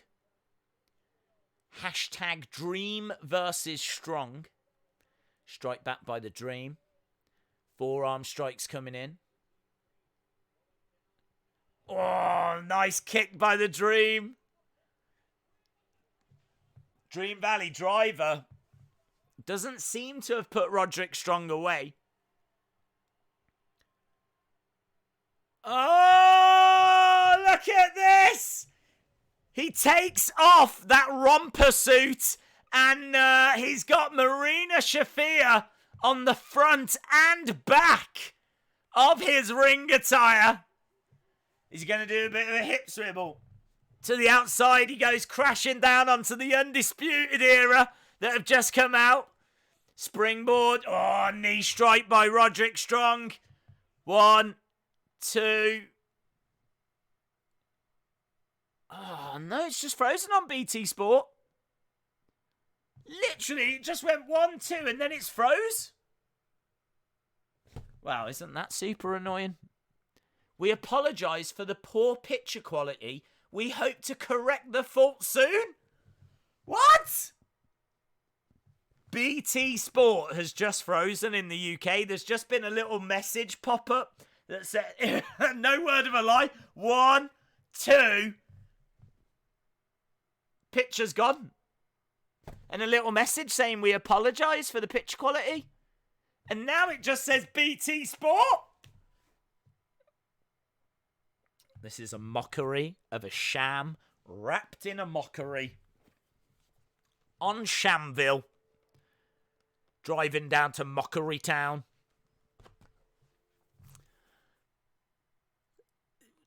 Well, I don't know. Did someone win? Dream won. Undisputed attacking Dream. Dream wins but gets beaten down. No way! That's really bad. That's really, really bad. It's really annoying. I can tell you that the last I saw, Roderick Strong 1, 2. No idea what happens after that, but people in the chat are saying that Dream wins an Undisputed Era attack. The picture's come back, but it's gone to a commercial break, so I'm guessing that NXT's finished. That sucks, man. That really sucks. If you go onto Twitter, there's going to be people kicking off about that. In all fairness, I don't know how many people in the UK watch NXT live, but they've just completely messed up the ending here in the UK. To be honest, there was a couple of moments where it wobbled throughout the whole thing, but I didn't worry about it because I didn't know if it was like my connection or something. And plus, when it was doing it, it was at bits I weren't bothered about, and we were watching AEW as well. And then it's just gone and done it right at the very end. Heels. They just turned heel on me. Just went full on heel. Days, how about at WrestleMania they do Lee versus Cole for the North American and the NXT Championship? Might be good. And then we could have Dream versus Cena. Yeah, could do that. Get your scores in. Get your scores in. Both Cobb and Wardlow lost. That's true. AEW 8, NXT 6.5. I could go that way. AEW 7, NXT 6. Anador says NXT 5.5. Would have been a 6, but I lost the feed at the end. I know. Well, look, at least you weren't alone, but super annoying. See Wrestling says AEW 9.5, NXT 4. Stephen Field says NXT 8.5, AEW 8.5, NXT 7.25. AEW gets a 9, NXT gets a 7. AEW gets a 9, NXT gets a 5. Both Cobb and Wardlow lost, true. Both are 7.75. I gotta say, I think NXT wasn't the best this week. I'm in agreement with a lot of what you guys are saying. I really thought NXT was average at best, to be honest. I don't think there was really anything much there. Average score for me is 6.5. I can't think of a great deal that would push it above that. I really can't. I think it was average. For NXT in particular, I think this was an average week. I've always said 6.5 is my average. So, there we go. I'm going to give it 6.5. And take it up there. So, 6.5 for NXT. In regards to AEW, I'm going to give that an 8.5. Again, real distance between the two shows for me. If you disagree, that's absolutely fine. But I think by and large, I think a lot of people are going to be there or thereabouts. I think there was real daylight between the two shows. NXT was boring, says Anthony. I don't know if it was boring. I feel like, Jordan Devlin against Leo Rush was good. I think the main event was good. I think it had some moments, but it definitely had some moments where you just go, no, I'm not into this. Sadly, the Broserweights aren't quite hitting for me. And I think that Grizzled Young Veterans match didn't quite hit for me. I think the Chelsea Green match didn't quite hit for me. So there's quite a few bits on the show that was just a bit... Mark Clark says... I'm angry with BT. They cut short again.